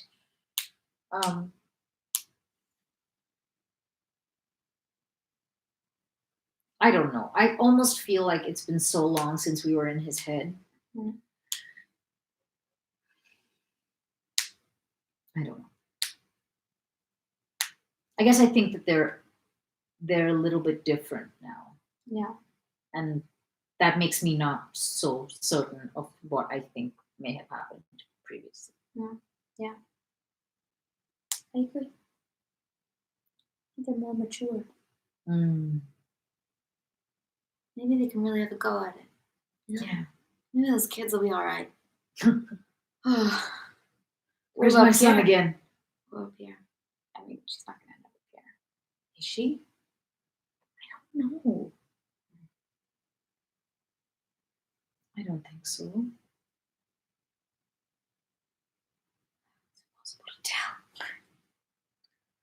Do you want to keep reading? Or I mean, I kind of want to know. yeah, Is this one long? it's a bit long, but 12 pages. Let's read it. Chapter 32.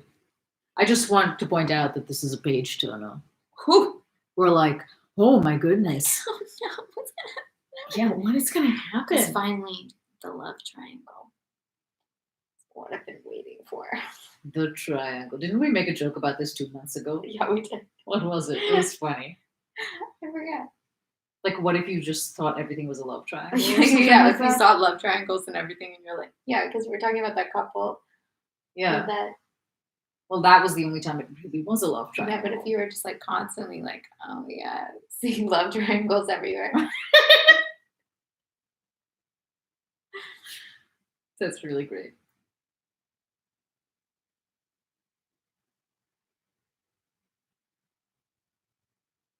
Chapter 32?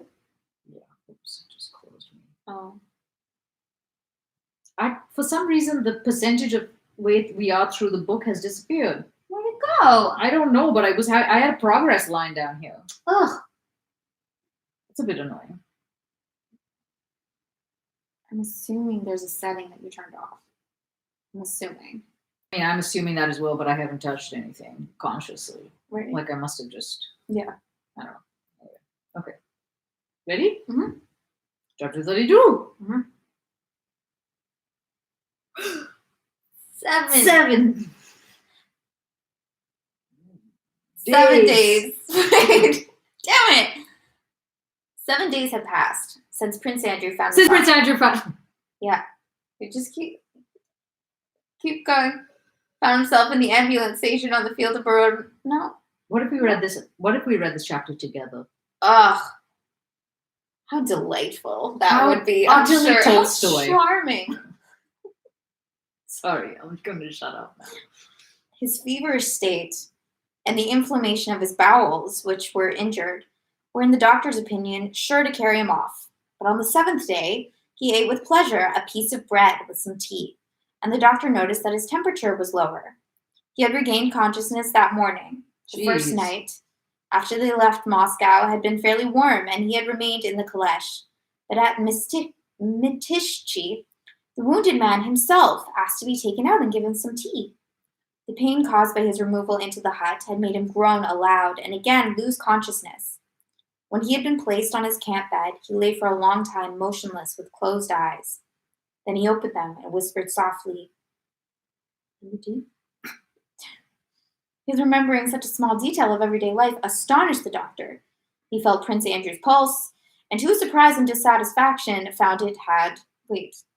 To his dissatisfaction? Yeah, because he's like, He's this like- is not what I thought was happening.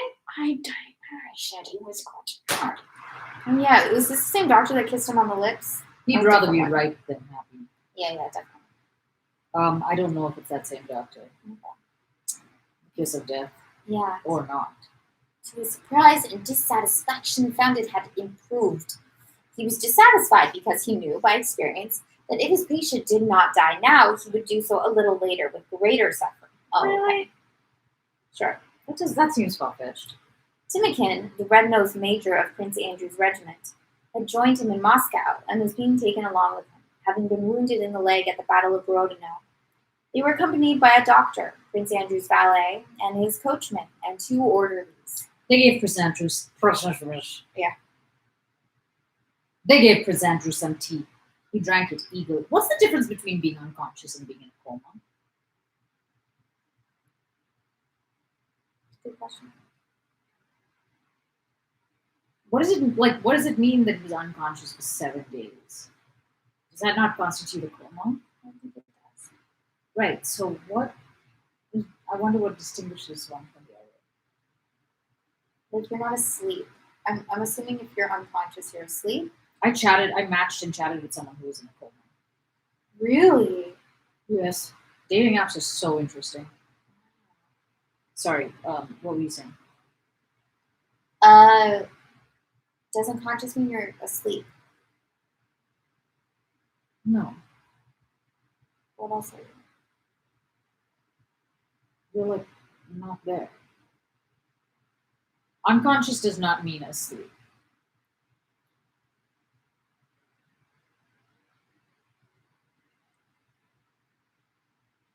What a weird dispute this is. I think it is. Like, firstly, I think unconscious is both. Obviously a really wide word. Like, unconscious is just a state that can be produced many different ways. Correct. Yeah. So it can be produced by sleep or anesthesia or... Right, but I think you can also like if I would hit you on the head really hard, you would get knocked out. Right. Yeah. That is unconscious. Yeah, but you wouldn't say like she's in a coma. Correct. Yeah. And you wouldn't be like, oh, I guess she fell asleep right when I hit her. So like whatever that is. Right. Yeah. What is that?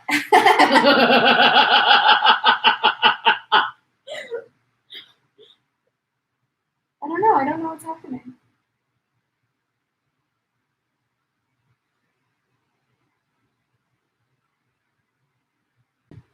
See, you never know anything about anything. Yeah, this is a good line of inquiry. Okay. They gave Prince Andrew some tea. He drank it eagerly, looking with feverish eyes at the door in front of him as if trying to understand and remember something. I don't want any more. Is Timikin here? He asked. Timikin crept along the bench to him. I am here, Your Excellency. How's your wound? Mine, sir. All right. But how about you? Prince Andrew again pondered as if trying to remember something. Can anyone get a book? He asked. What book? Gospels. I haven't one. The doctor promised to procure it for him and began to ask how he was feeling. Prince Andrew answered all his questions reluctantly but reasonably, and then said he wanted a bolster placed under him and he was uncomfortable and in great pain. The doctor and valet lifted the cloak with which he was covered and, making wry faces at the noisome smell, hallelujah, of mortifying flesh, Christ Almighty, noisome smell of mortifying flesh. I'm going into a coma. Mortifying flesh that came from the wound began examining that dreadful place. The doctor was very much displeased about something and made a change in the dressings, turning the wounded man over so that he groaned again and grew unconscious and delirious from the agony. He kept asking them to get him the book and put it under him. What trouble would it be to you? He said. I have not got one. Please get it for me and put it under for a moment. He pleaded in a piteous voice. The doctor went into the passage to wash his hands. You fellows have no conscience, said he to the valet who was pouring water over his hands. For just one moment, I didn't look after you. It's such pain, you know, that I wonder how he can bear it. By the Lord Jesus Christ, I thought we had put something under him, said the valet. The first time Prince Andrew understood where he was and what was the matter with him and remembered being wounded and how was when he asked to be carried into the hut after his caleche had stopped at Mitichchi. After growing confused from pain while being carried into the hut, he again regained consciousness, and while drinking tea once more recalled all that had happened to him, and above all vividly remembered the moment at the ambulance station when, at the sight of the sufferings of a man he disliked, Those new thoughts had come to him which promised him happiness. And those thoughts, though now vague and indefinite, again possessed his soul. He remembered that he had now a new source of happiness, and that this happiness had something to do with the Gospels. That was why he asked for a copy of them. The uncomfortable position in which they had put him and turned him over again confused his thoughts. And when he came to himself a third time, it was in the complete stillness of the night. Everybody near him was sleeping. A cricket chirped from across the passage. Someone was shouting and singing in the street. Cockroaches rustled on the table, on the icons, and on the walls, and a big fly flopped at the head of the bed and around the candle beside him, the wick of which was charred and had shaped itself like a mushroom. His mind was not in a normal state. A healthy man usually thinks of, feels, and remembers innumerable things simultaneously, but has the power and will to select one sequence of thoughts or events on which to fix his whole attention. A healthy man can tear himself away from the deepest reflections to say a civil word to someone who comes in and can then return again to his own thoughts. But Prince Andrew's mind, this is very exacting standards Tolstoy has. Yeah. Yeah, he's basically saying like a healthy person's mind is like an athlete. Yeah. Yeah. Like quick. Yes. But Prince Andrew's mind was not in a normal state in that respect. All the powers of his mind were more active and clearer than ever, but they acted apart from his will. Most diverse thoughts and images occupied him simultaneously. At times, his brain suddenly began to work with a vigor, clearness, and depth it had never reached when he was in health. But suddenly, in the midst of its work, it would turn to some unexpected idea, and he had not the strength to turn it back again. Yes, a new happiness was revealed to me of which men cannot be deprived, he thought, as he lay in the semi-darkness of the quiet hut, gazing fixedly before him with feverish, wide-open eyes. A happiness lying beyond material forces, outside the material influences that act on man. A happiness of the soul alone, the happiness of loving. Every man can understand it, but to conceive it and enjoin it was possible only for God. And how did God enjoin that law? And why was the sun... And suddenly the sequence of these thoughts broke off, and Prince Andrew heard, without knowing whether it was a delusion or reality, a soft whispering voice incessantly and rhythmically repeating, "Pity, pity, pity," and then titty, and then pity, pity, pity, and then titty once more. What? At the same time, he felt that above his face, above the very middle of it, some strange airy structure was being erected out of slender needles or splinters to the sound of this whispered music. Oh my gods. He felt that he had to balance carefully, though it was difficult, so that this airy structure should not collapse, but nevertheless it kept collapsing, and again, slowly rising to the sound of whispered rhythmic music, it stretches, spreading out and stretching, said Prince Andrew to himself, while listening to this whispering and feeling the sensation of this drawing out and the construction of this edifice of needles. He also saw by glimpses a red halo around the candle, and heard the rustle of the cockroaches and the buzzing of the fly that flopped against his pillow and his face. Each time the fly touched his face, it gave him a burning sensation, and yet, to his surprise, it did not destroy the structure, though it knocked against the very region of his face where it was rising. But besides this, there was something else of importance. It was something white by the door, the statue of a sphinx, which also oppressed him. This may be my favorite part of the entire book. Yeah. But perhaps that's my shirt on the table, he thought, and that's my legs, and that is the door. But why is it always stretching and drawing itself out? And pity, pity, pity, and titty, and pity, pity, pity. That's enough. Please leave off. Prince Andrew painfully entreated someone, and suddenly thoughts and feelings again swam to the surface of his mind with peculiar clearness and force. Yes, love, he thought again quite clearly. But not love which loves for something, for some quality, for some purpose, or for some reason, but the love which I, while dying, first experienced when I saw my enemy and yet loved him. I experienced that feeling of love which is the very essence of the soul and does not require an object. Now again, I feel that bliss, to love one's neighbors, to love one's enemies, to love everything, to love God in all his manifestations. It is possible to love someone dear to you with human love, but an enemy can only be loved by divine love. That is why I experienced such joy when I felt that I loved that man. What has become of him? Is he alive? When loving with human love, one may pass from love to hatred, but divine love cannot change. God. No, neither death nor anything else can destroy it. It is the very essence of the soul. Yet how many people have I hated in my life? And of them all, I loved and hated none as I did her. And he vividly pictured to himself Natasha, not as he had done in the past, with nothing but her charms which gave him delight, but for the first time picturing to himself her soul. And he understood her feelings, her suffering, shame, and remorse. He now understood for the first time all the cruelty of his rejection of her, the cruelty of his rupture with her. If only it were possible for me to see her once more, just once, looking into those eyes to say, Pity, pity, pity, titty, pity, pity, pity. Boom! Flopped the fly, and his attention was suddenly carried into another world, a world of reality and delirium in which something particular was happening. In that world, some structure was still being erected and did not fall. Something was still stretching out, and the candle with its red halo was still burning, and the same shirt-like sphinx lay near the door. But besides all this, something creaked. There was a whiff of fresh air, and a new white sphinx appeared standing at the door. And that sphinx had the pale face and shining eyes of the very Natasha of whom he had just been thinking. oh, how oppressive this continual delirium is, thought Prince Andrew, trying to drive that face from his imagination. But the face remained before him, with the force of reality, and drew nearer. Prince Andrew wished to return to that former world of pure thought, but he could not, and delirium drew him back into its domain. The soft whispering voice continued its rhythmic murmur.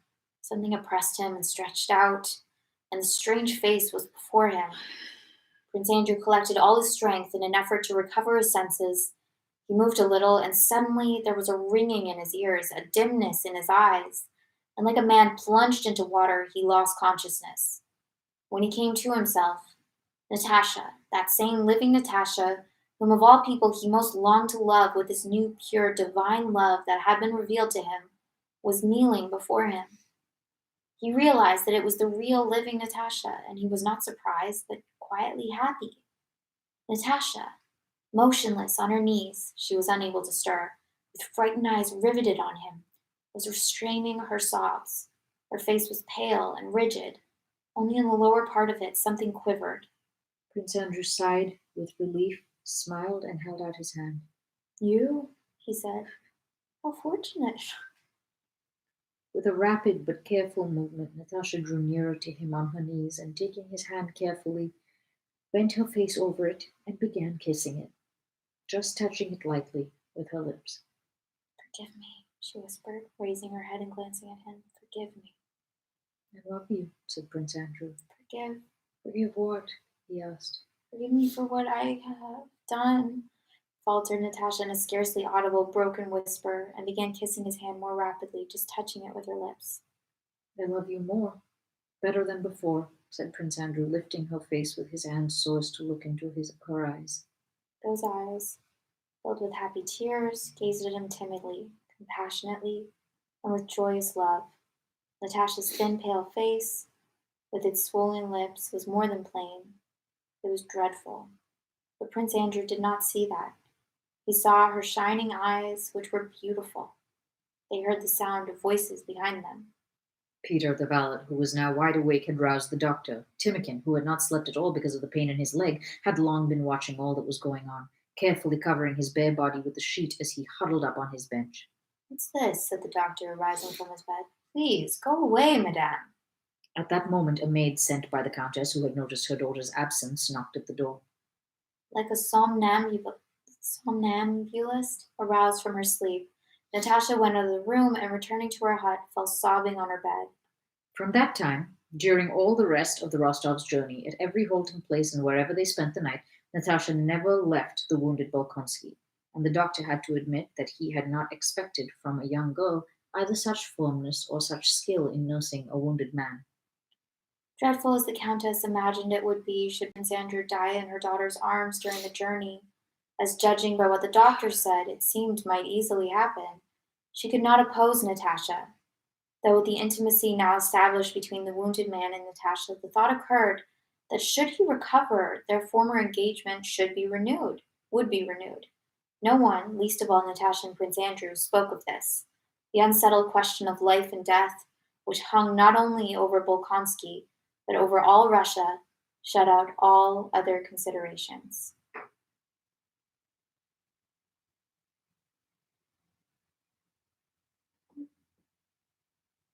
You okay?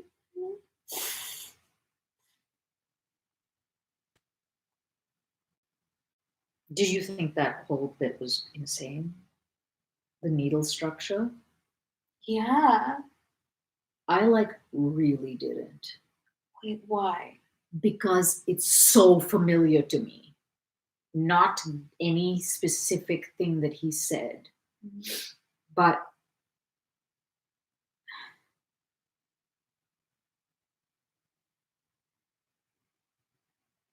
this is gonna make me sound like a fucking crazy person. But I like know I know all of those things. Yeah. Not the things, but like I know what it's like. Like a kind of like half consciousness, like everything being exaggerated and like weird. And how Shapes and something could be sounds. stretching, and then how Yeah. something else would be like it's sensorily, it like Yeah. makes, even though I've never thought of those like specific images or specific things. Yeah. It's like it pops up in the same bizarre way as that like random British lady in my head. Yeah. Yeah. You know what I mean? Like you're just Yeah. like, "Bleh." Yeah. Like who knows where anything comes from? Right.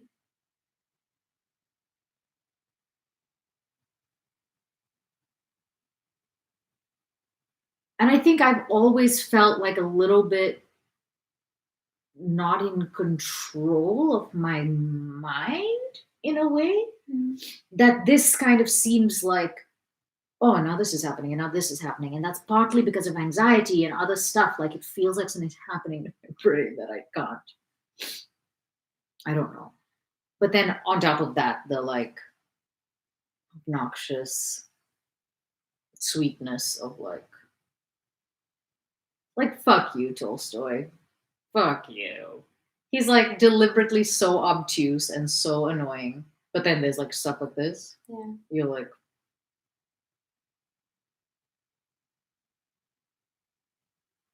I think that's right. Like most of life isn't spent being present to that. to what? To like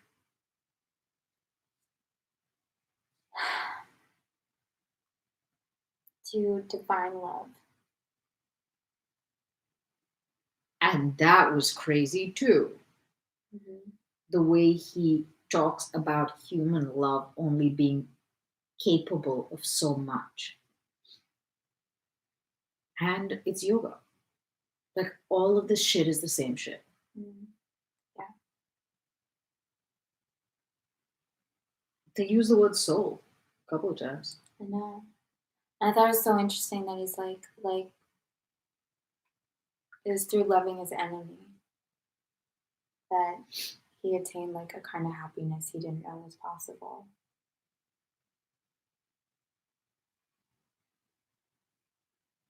Which is a lot of, even like in that way, that's a lot about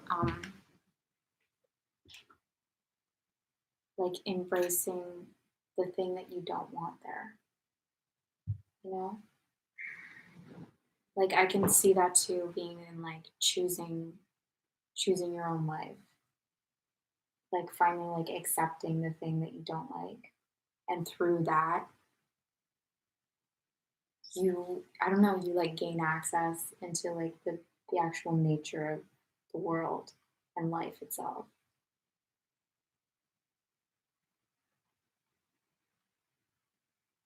I definitely didn't expect to find yoga. Yeah. That's some hippie shit. It really is. I mean, it's also like Jesus and stuff. But. Yeah.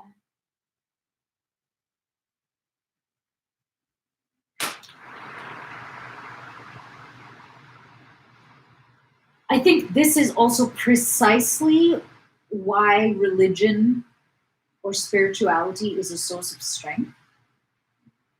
It's because you don't have to be capable. You don't have to be able to do it. But you're not alone. So there's just this endless reservoir. More and more, I think like actually where people falter is in trying to do it. Is in thinking, I'm the one. I'm trying to do what? Like whatever. In like being the one trying to do it.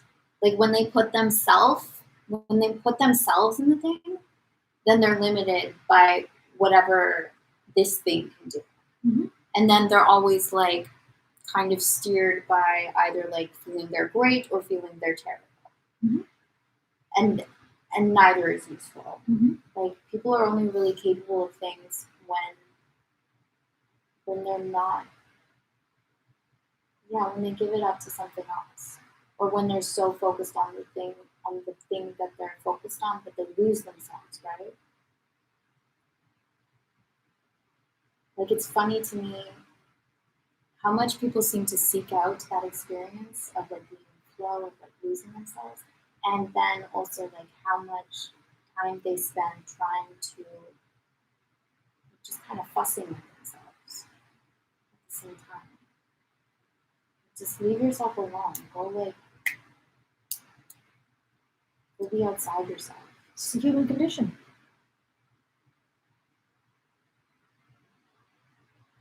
Yeah, but I also feel like there's some miseducation.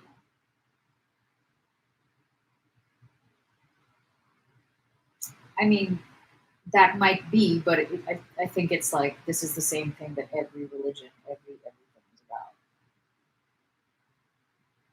Every way you turn it, it ends up being the same thing about how we don't really exist, about how our idea of ourselves is an egoic construction, and the further our ego drifts from the center, the like hot molten center that we all were like birthed out of, the more difficult and distressing life feels. Yeah. And if you can migrate the ego back into the larger self, that is what happiness is, and that we are all actually not at all different. I think being having a human brain makes us susceptible to ego and its distortions. Yeah. And then we certainly nurture it, miseducate, do whatever else on top of that. Yeah. Maybe it hasn't been there. I guess I just kind of thought that there's a lot of emphasis on like becoming someone very attractive to us. Be your best self. Like, and it's a lot about if you're unhappy, like change yourself. You know, and as opposed to like get over yourself, like like just stop messing so much with yourself. Stop thinking that like you are the answer.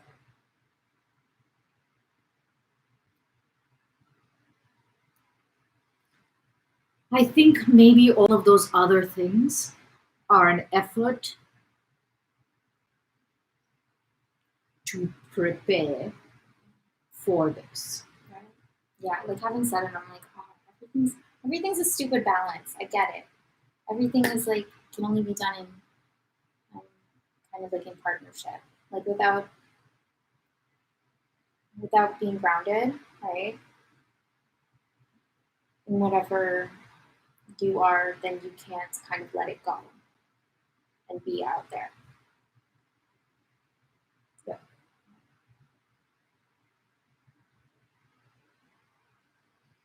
So to me, like being your best self or all of those like exercises are a lot like cat cow. You're like you're preparing the body. You're like transitioning, like egoic construct of a human towards something that is not accessible to many of us, which is that like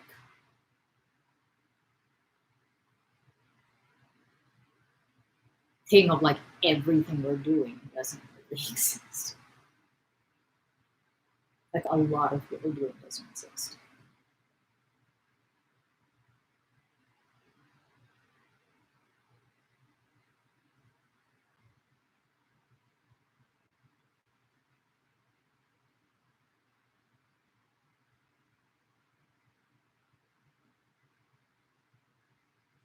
And it's interesting, we've had a conversation before about soul, and you saying that you think of soul as being a very individualistic concept.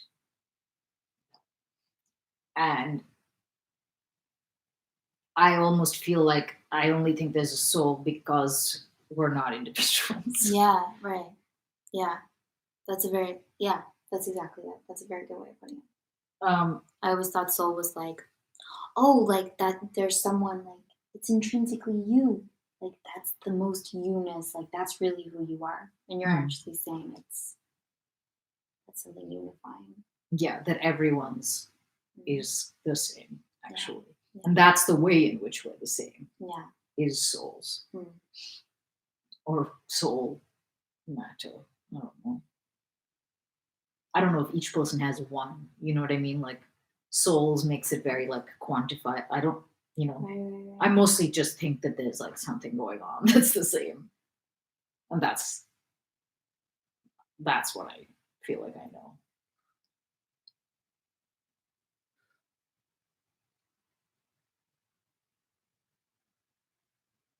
I know I keep going on about this, but I really love the idea of being able to borrow what you don't have. What do you mean?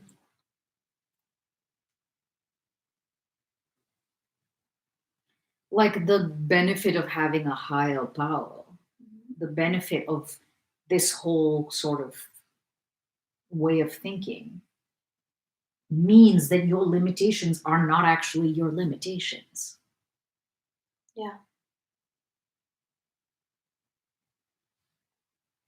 So if I'm too stingy and jealous to have positive feelings towards a certain so and so or whatever, that's fine. I don't have to not be stingy. I don't have to change that. I can just borrow from the I can just borrow, like from the collective. yeah, and offer that or reach out from that. So it doesn't like real like I don't need to have it. Yeah, that's actually what that's kind of what I mean. That's kind of what you mean. That's kind of what I was trying to get at with like stop thinking about yourself. Like stop coming from yourself. Mm-hmm. Yeah, there can just be compassion because there is.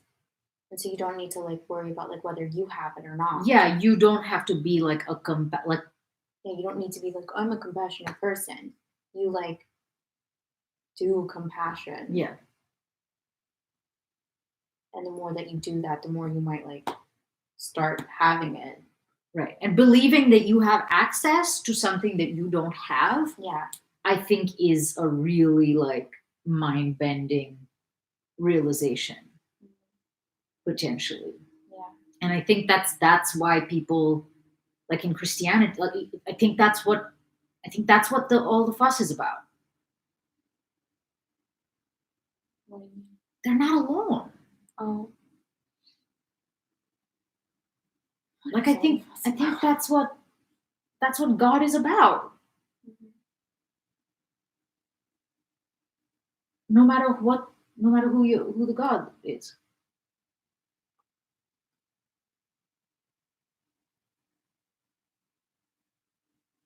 That's why you can substitute any higher power into the such and such format.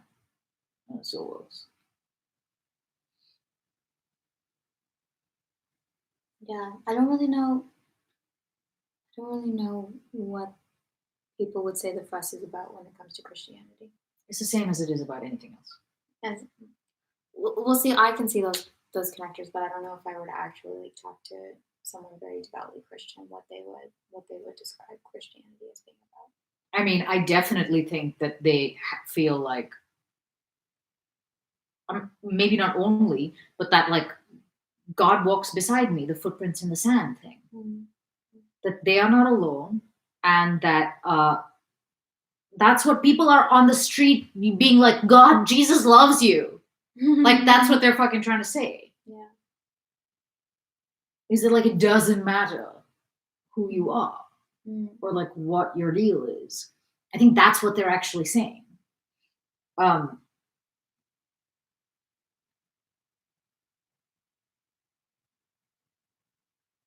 But yeah, all the people that I know that believe in God or have experience with it, many of whom are Christians, come from sort of the same place. Yeah.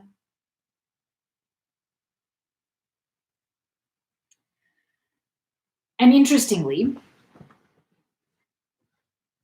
in this podcast that I am still listening to, despite having Sleuth? all kinds of problems with it, yeah, Oh. there is this dynamic that happens that has happened a few times, that's come up a few times in my real life that's very confusing. And that is that, and this might be something that pertains to you guys, but there's no world in which my family, if I had like a breakup with someone, there's no world in which my family would maintain a relationship with them. Oh. It would depend entirely on like the conduit. And like, what are you, like, what do you? And that is really difficult for a lot of people that I have been interacted with to understand, because they're like, but it's a completely different relationship. I don't know. And that reminds me of this.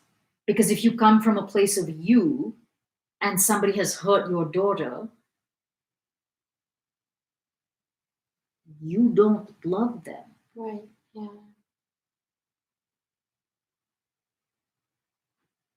And you would maybe have to migrate to coming from a different place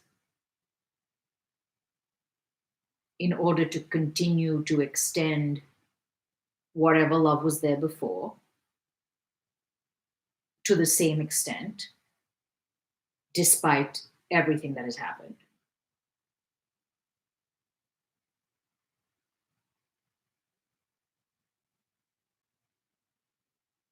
Yeah, I guess it's like people think that they have to be something in order to do a certain action, do a certain action. They think they have to like be it already.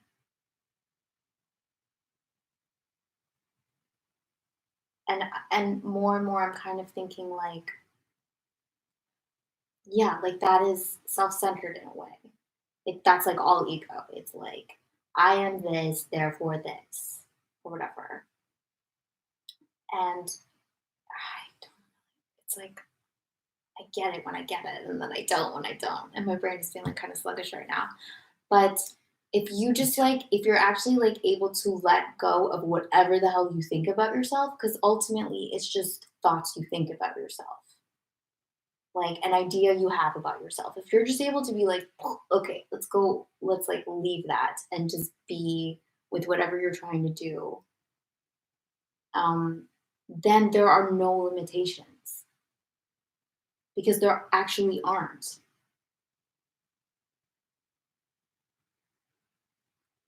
Because yeah, most people's ideas of like who they actually are is just incredibly limited and incorrect most of the time.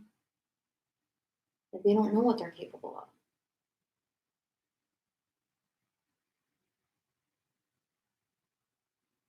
This reminds me of that guy who is super religious, and at the sentencing of his brothers, like that woman I told you, the cop who like walked into this guy's apartment and shot him while he was on his couch eating ice cream. Yeah.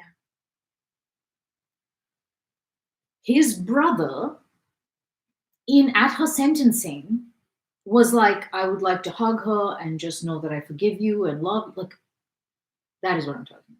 Yeah. What the fuck is that? And he was totally a big old Christian. Right.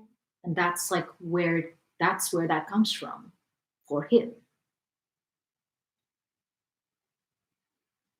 I think that's huge in Christianity. Yeah, I think so. I mean, obviously, like, Jesus died for their sins. And he said, forgive them, Father. Like, I think that's the big thing that everyone is like.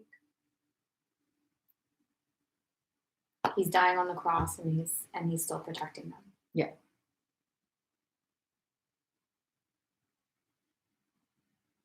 Except for poor Lucifer. What's the story of Lucifer? It's the devil.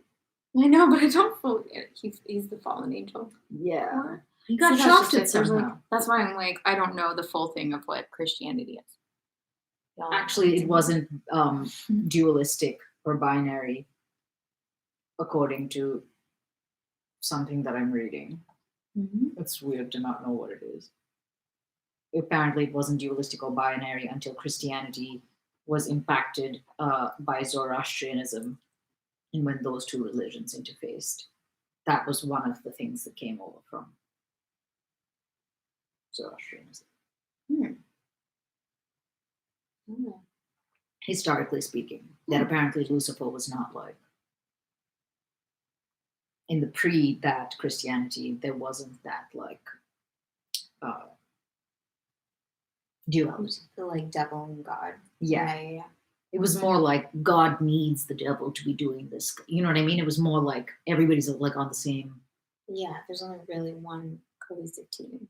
Yeah, there's not more than one team. It is weird to think there's like two opposing forces. This is why I don't like sports, I think. Because I'm like, why are we acting like there's two different things? Would you only like board games that are cooperative? Yeah, why are we acting like there's different? Why are we acting like there's We're different all teams? playing the game. Yeah. Let's all win. Yeah. Yeah. I actually like games that are not like that much. What do you mean? Like Pandemic? You come from like a fancy generation of games that I don't recognize.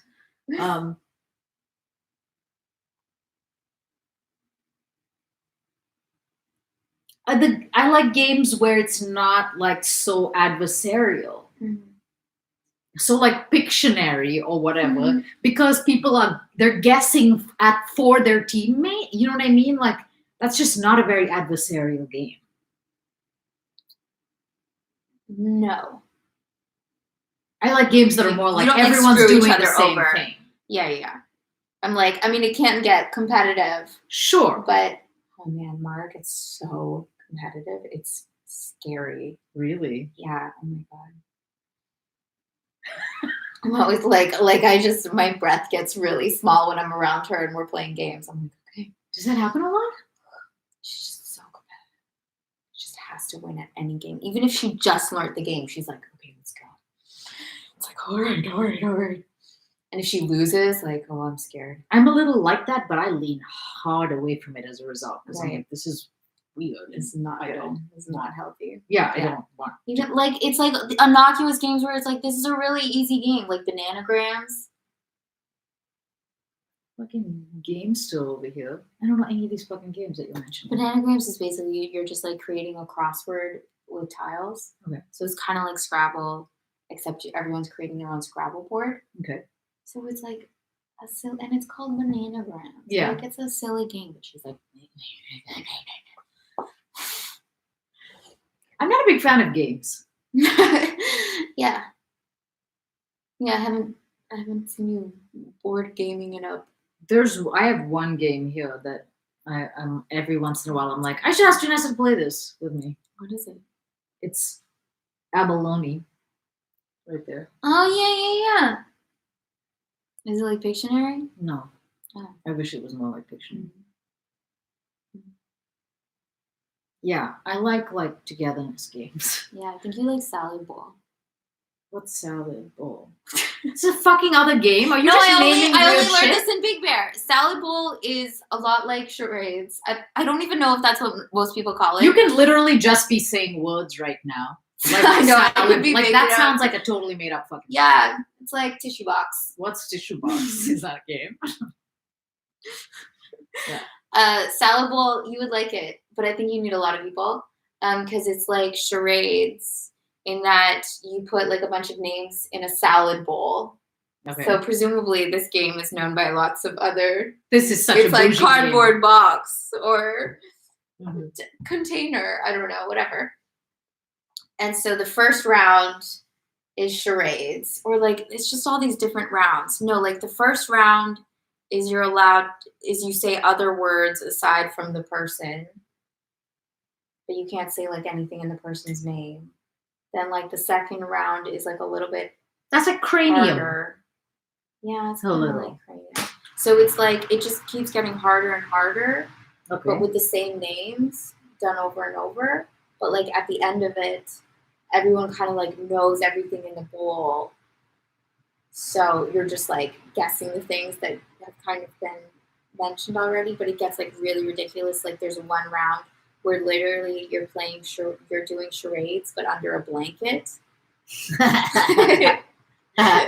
like I like things like it this. looks ridiculous and stupid, and Yeah. and who the hell knows how people? It's just really funny, like how people get whatever, like That is Mrs. funny. Doubtfire from like a blob shape under Yeah, a that's really blanket. funny. Yeah. I like stuff.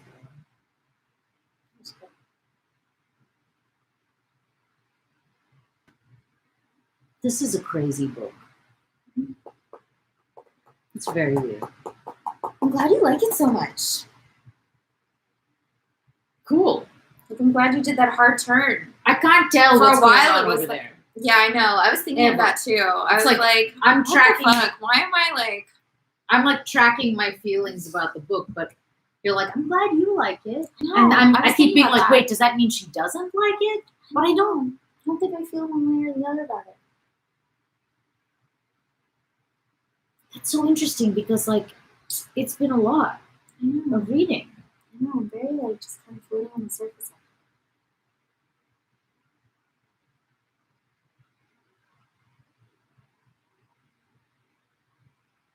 It's amazing to me that it hasn't either driven you crazy. Mhm.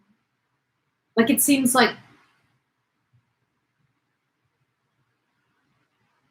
Huh?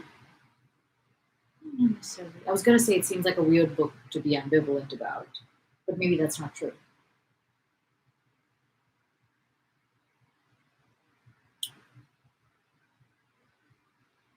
I don't know. I have a theory about what that's about. Why I'm not like in it. See, this is interesting. Like, I wonder if I would be having a different reaction if I was reading it by myself. Mm-hmm. Because maybe like I would give myself more free reign to like have an experience with it. Whereas when something is shared, I kind of like don't want to. I don't know, whatever. I just like don't let myself have my own feelings like with another person.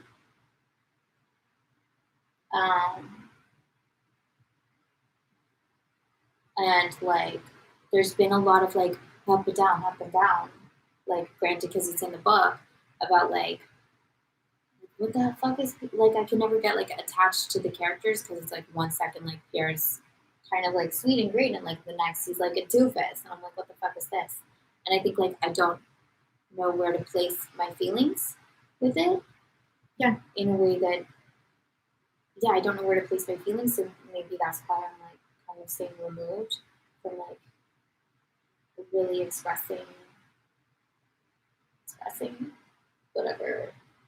Like first of all, like having a strong feeling, and then I think this goes together for me, like, and then also expressing it. Mm.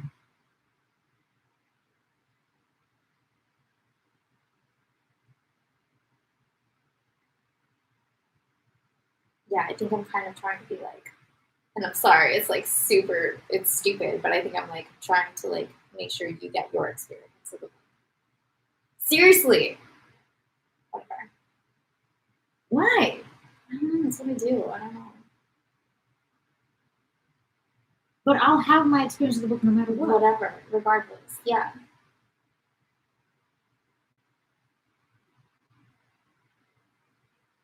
That's interesting because that's how it feels when you're like, I'm really glad you like it. I'm like, totally. is she not here? It's like yesterday when you're like, when I like was like smiled condescendingly at you, and you're like, "That's how you always look at me," and I was like,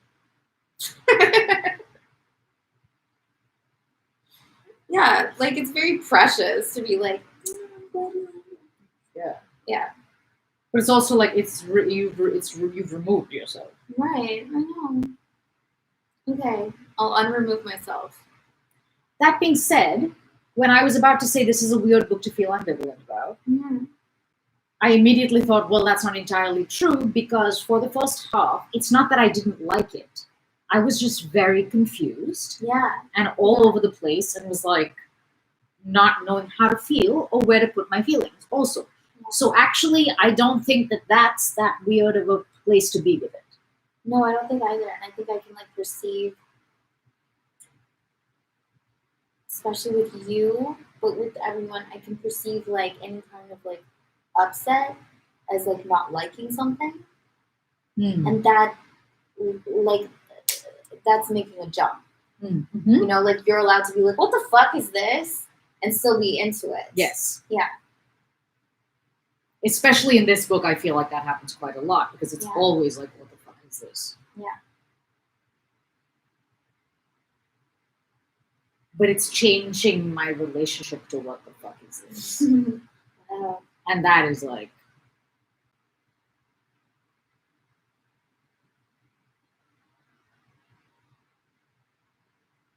kind of. I'm like, that's intense. That's great. yeah, I'm like a bit and you know, this room, like maybe I'm just doing this to myself because, and who really cares at the end of the day? But you know how I don't have any regrets? It's because I like probably consciously shape things in a way that like embraces my life as it has been. Yeah. Instead of having friction with the past in like excessive friction or more friction than already with like certain things that have happened or whatever. In the same way, I think I like back justify things sometimes, which maybe makes me think that because I've selected this book based on nothing and I'm devoting this amount of time and attention to it, I have to somehow make it worth my while, and therefore I'm having a life-changing experience. But I could totally also see me picking a book that then I was like, this is a fucking piece of shit. Done. I just said a lot of things. I mean, if it is the first, this is the perfect book for that. I forget what the first was. The first is like, oh, because I need to like narrate my own life, basically. I need to make it that everything I do is worthwhile. And there's a lesson, there's something I've like learned from it and taken from it. This is the perfect book for that. Because if anything, it's saying you don't get to do that. Yeah. That's not what this is. That's not how it works. Yeah. We're not stacking bricks here. Yep. So to that extent, it's probably me that's taken 50% of the book to like it, not 50% of the book that's gotten around to it. Yeah. Like part of me is seriously like, why is he writing better now than he was at the beginning? And I'm like, I can't tell to what extent that's actually true. And this is another reason that I'm like, I actually do want to go back. Yeah. Because what Like, what was really happening and what was just happening in me. Imagine if we did go back. I'm fully planning on making you. Oh my god! Like, No, I'm not. in fully. podcast form? Yeah. Oh my god. I'm not fully planning on it. I just Like, haven't it's there. discounted it. Yeah. I mean, completely. you definitely could make me because I'm a pushover. And maybe you'd have a different experience with it. Maybe I'd have my own experience with it. Like, now we have to do it again for Janessa. Because Like she didn't feel her feelings. She didn't get to feel her feelings the first time. Yeah. And I felt a lot of feelings, but now they're out of the way, so that's cool.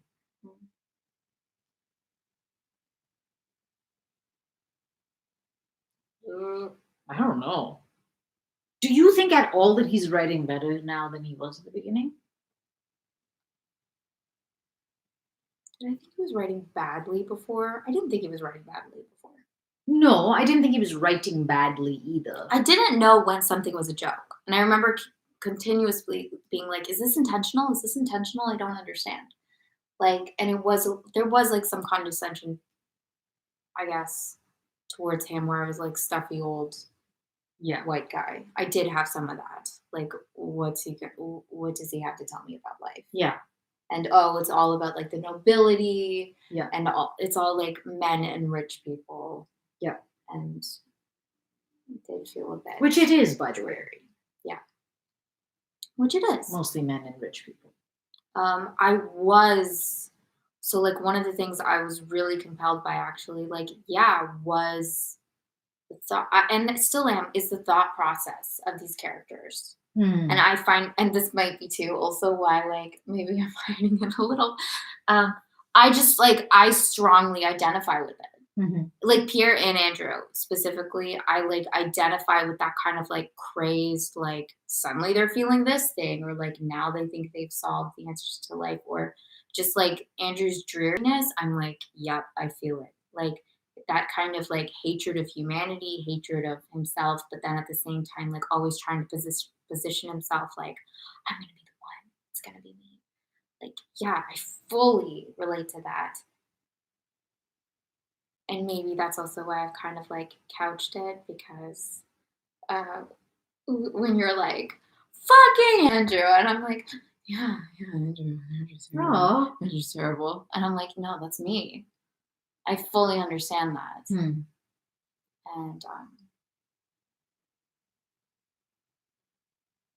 I don't not understand it.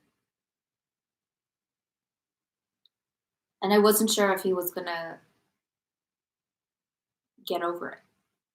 Like, I also haven't really known who are the villains, who are the heroes, but I haven't known who do we like. Like, I guess there's kind of been a searching of that, of like, just tell me what to do. Tell me who to like. Tell me what this is, you know? And Tolstoy doesn't do that for you.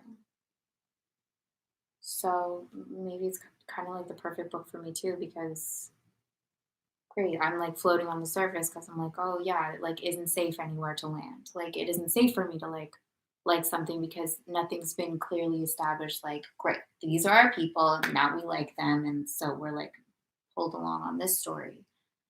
And and that's not how the world works either. Like, it's not like, great, this is the good side to be on. So this is where you put yourself. Like, no, it's all a mess. It's all, there's no right person to side with, or right thing to think or feel.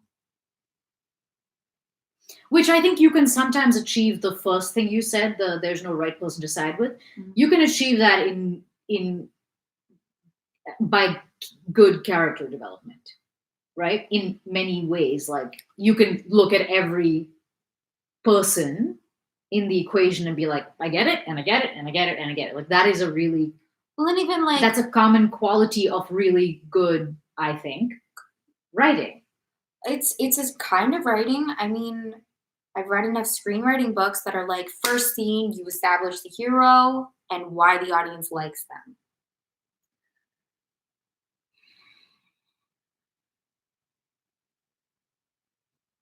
So like it's a kind of storytelling that's like it is guiding the audience. It's like, don't worry, it's safe. Like you know how this is gonna go. We're with a good like we're with someone who's good and you're interested in him now. It seems like a very juvenile way of handling it. Like a That's very fine. like childlike.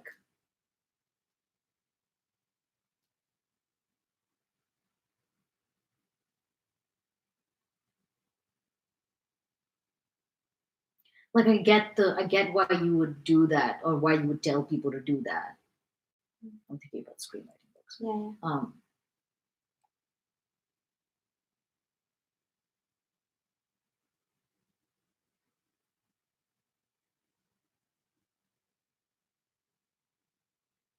I mean, maybe this is just coming from novels. Mhm. Maybe this is just coming from novels. My feeling like if you can't connect with everybody, then there's a problem. Mm.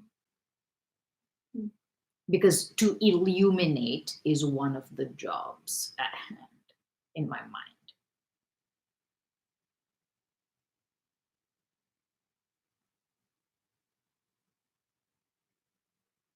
I guess I'm not that interested in stories about just like Lucifer being Lucifer Yeah. because I already know that. We all already know that. Mm. So the only way something can be illuminated is like connecting Mm. things, like observing and connecting things. So I don't know if this applies to screenwriting. And there's such a difference between a screenplay and a movie. Obviously, there's like this massive jump. Yeah. So I don't know if I can say this is true for movies, but I do feel like books Yeah. and good plays, you can like see into everyone. Right. And by seeing into them, there is a like some kind of connection is formed, some kind of like positive thing is formed. You're like simpatical with them on some minor way. Yeah. The origin story of villains, right? Like whatever. Anyway, um, I don't remember where I was going with this. Something about novels. I guess I expect that in novels. Right. I can't think of any novels That response that I'm having to the characters is like to yeah, the that's characters. But he's doing. I think he's definitely doing that. But he's doing it for more than just the characters. Yeah. He's doing it for like every dimension that you can relate to a book on. Maybe not every, but a lot of different dimensions. Yeah. Like the other things that make you feel grounded. Because what did you say? You said like you don't know who to side with. You don't know. Fuck. Yeah, like I don't know who to side with. Like, tell me who are the main characters. Like, tell me who am I supposed to root for. Tell me what am I supposed to feel when I'm supposed to feel it. Blah blah blah. Like all those things. So those the other ones, like what are you supposed to feel? What are you supposed to think? When are you supposed to feel? All of those other ones, Yeah. I feel like he really fucks with Right. in a way that is not common with a lot of other writers. Mm-hmm. Whereas I think maybe like with not knowing who to side with exactly, to me that's like a bunch of really excellent actors. A bunch of really excellent writers achieve this, and actors too, frankly. But the multi-dimensionality that this I feel like happens on in this book is crazy. Yeah. Even I'm just thinking about like that last chapter. There's like another writer could write that like and they're back together and write it in such a way that it's like I don't know, just more what you think of when you think like, oh yeah, these two people who love each other are finally reunited and he survived and like he looks down on her and sees her and instead he's like not fully there. So Yeah, it's like he's, like, incredibly tripping. moving, but also kind of out of his mind in that moment. Yeah. And they're both having intensely different experiences. And so it's like it's moving, but at the same time, it's not like unsettling, but it doesn't let you sit into it. At least like it didn't let me sit into it. In the same way that you can get wrapped up into just like, It's like chronically imperfect. yeah.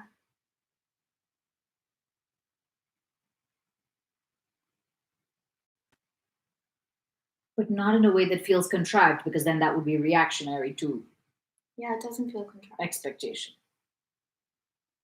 Like that feels like what it would be like. It freaked me out what his like weird hallucination is like. That is to me that is very real. Yeah. Yeah, that was very real.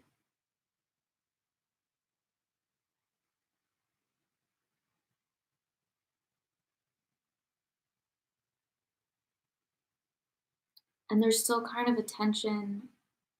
I still don't know what's gonna happen. Like I still don't Not a trust the clue. characters. Not a clue. You know what I'm saying? So like, Not a clue. and part of that too is like, great, Andrew, like you've been here before. Yeah, this like I could see this being like a little stepping stone where we can be like, and then we're off Yeah. again. Yeah. And who knows? All bets are once again off. Exactly.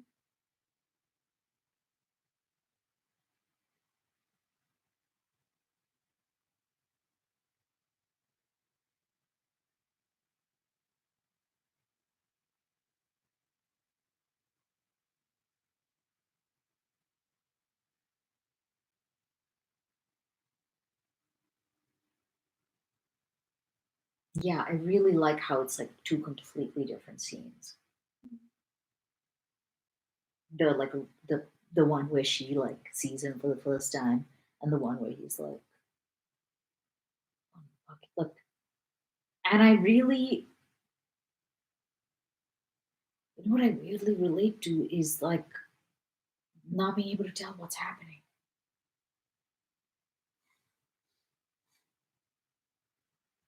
That is what I think is maybe the most compelling thing about him. His whole like just like is that like deep not knowing what is happening. Yeah. Right. And you're like, I'm getting impression, like it's kind of like there's a needle, like you have impressions and you have approximations and you can kind of like describe something, but you have no idea what is happening. And I feel like that a lot, a lot. I feel like that about this book and about coronavirus and everything else. Yeah. It just feels like freakishly real, actually. And I feel like these kind of thoughts are not ones that we ever talk about because they're not moving the plot forward. Right. Yeah, it's not at all moving the plot forward. Because there's no plot. Yeah. Like, where's this book going? But that's kind of what I mean also about the screenwriting thing, is that there's this thing of like words are precious. There's only a few of them. That shit better be in there for some excellent reason. Yeah. And it better move the plot forward. Most of like the way that life works right now in the West is like you do this for this, and everything's like a factory line. You're working towards a goal. And like life isn't like that. Like we're not here for a reason. I kind of do believe that. There isn't a reason. There isn't a like, wait, over there.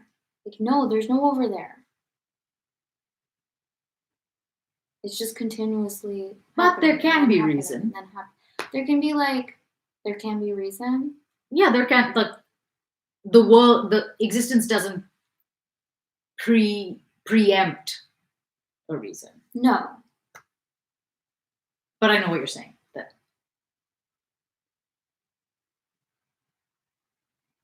It feels like a great piece of music. And I don't think, like, you don't listen to a song, or this would be more like a symphony, or like the last big moment, last big, like all the orchestra comes together. Like that moment isn't the purpose of the whole piece. It's just part of it. And I feel like this book is like that. It's not moving towards a destination. Maybe it's moving towards a destination, but only because like it has to be. It has to be one because things do hit a climax. Actually, I'm perfectly ready to accept that might be one of the climaxes of the book, and we're not anywhere near. We're not done. This would be an early climax. Very fair.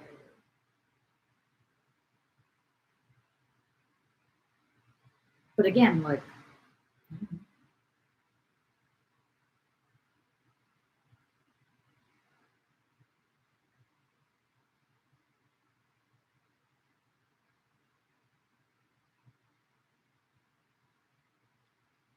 this reminds me of my ex who's like, one of my exes who was like, why do you always have to understand it?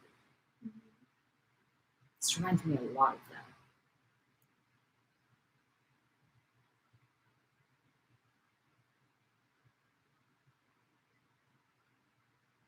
Like the way human beings value intelligence over all these other qualities in species. Like the closer you are to our brain and the kind of nervous system we have, the more value you have. Yeah. And like the fish and stuff are like not so much. We're not like interested in that. So we prioritize everything in terms of intelligence in that way. And I think I really prize understanding. And I thought that maybe was just like a built-in feature of the world. Or so. I don't know. I think I thought it was more normal than it is. Because this book, there's no understanding. It's giving me no insight into any of the characters or how the war unfolded. Yeah, there's definitely. literally nothing. Yeah. And that kind of knocks up against my value system. Because to me, the height of life is understanding. Is that like, I get it. Things lighting up and like connections being made and all this, like it's a certain phenomenon that without realizing it, I have prized in the same way that humans prize intelligence over other things. It's like a built-in value system that I wasn't even really aware of. Yeah. Because without understanding, like I would want to fucking fall over and die. It's like I'm like really into understanding. I thought that was a human thing. Like understanding is limited to this. You get to understand it. That's what gets to happen when you need to understand it. Maybe, but you also sometimes like have realizations when you come up against something in life and you're like, oh. Yeah, but a realization ends at the realization. What do you mean? I mean, you realize something. And then what? You realized it. I'm saying I love that feeling. Yeah, it's a good feeling, but it ends there. No, because you can do it an infinite number of times. What do you mean? You can, like, this is why reading is interesting. This is why learning about stuff is interesting. There's like constantly more to understand if you want to spend your whole life doing it. Sure. But I would say, like, It's not as fulfilling as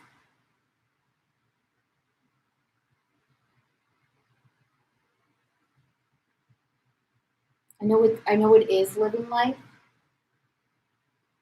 but I think wanting to understand something can be a way to remove yourself and be like, no, let me understand it first, as opposed to just being in it and not understanding anything.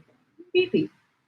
And actually, yeah, you see that you don't need to understand it to do it. Maybe.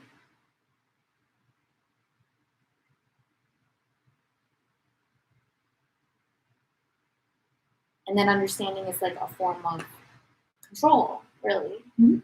Is it's like, great, I know where I am. Like, I have some stability. I understand this. Mhm. So it protects you.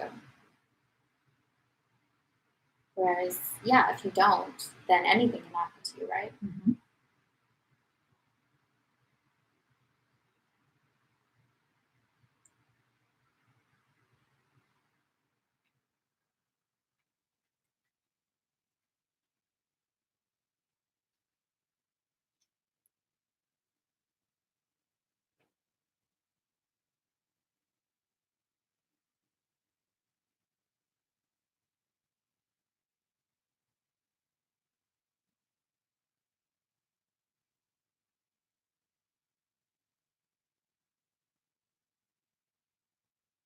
I personally feel like letting go of needing to understand something is like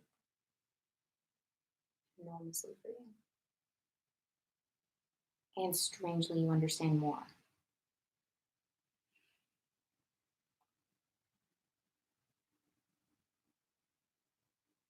Yeah, I've never had much interest in it.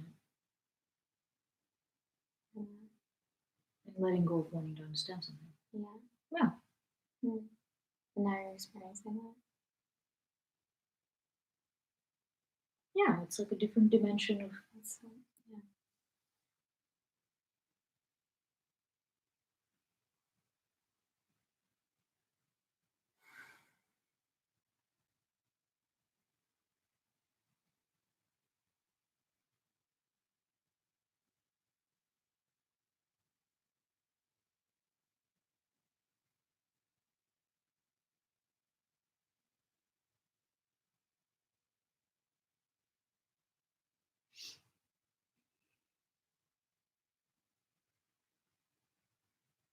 yeah, it feels like a different dimension. Mm. Mm.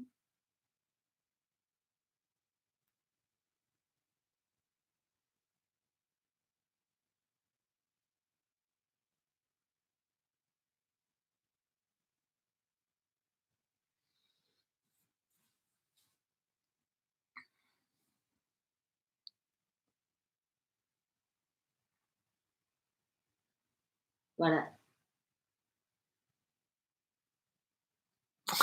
What? Toilet paper. Oh, it's almost 11. Okay.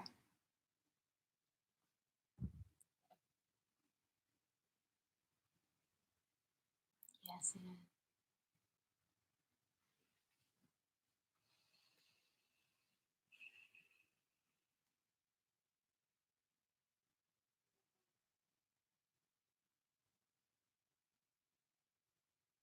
Is 11 the witching hour? I guess so. You seemed quite panicked. 11. Yeah. It's pretty late. Well, you're streaming for 3. It is late, but when are you going to bed? Probably 2 o'clock. Exactly. So late is relative. Right. Oh, it's 11 o'clock. I got to start my 4-hour winding down process. So true. Good night.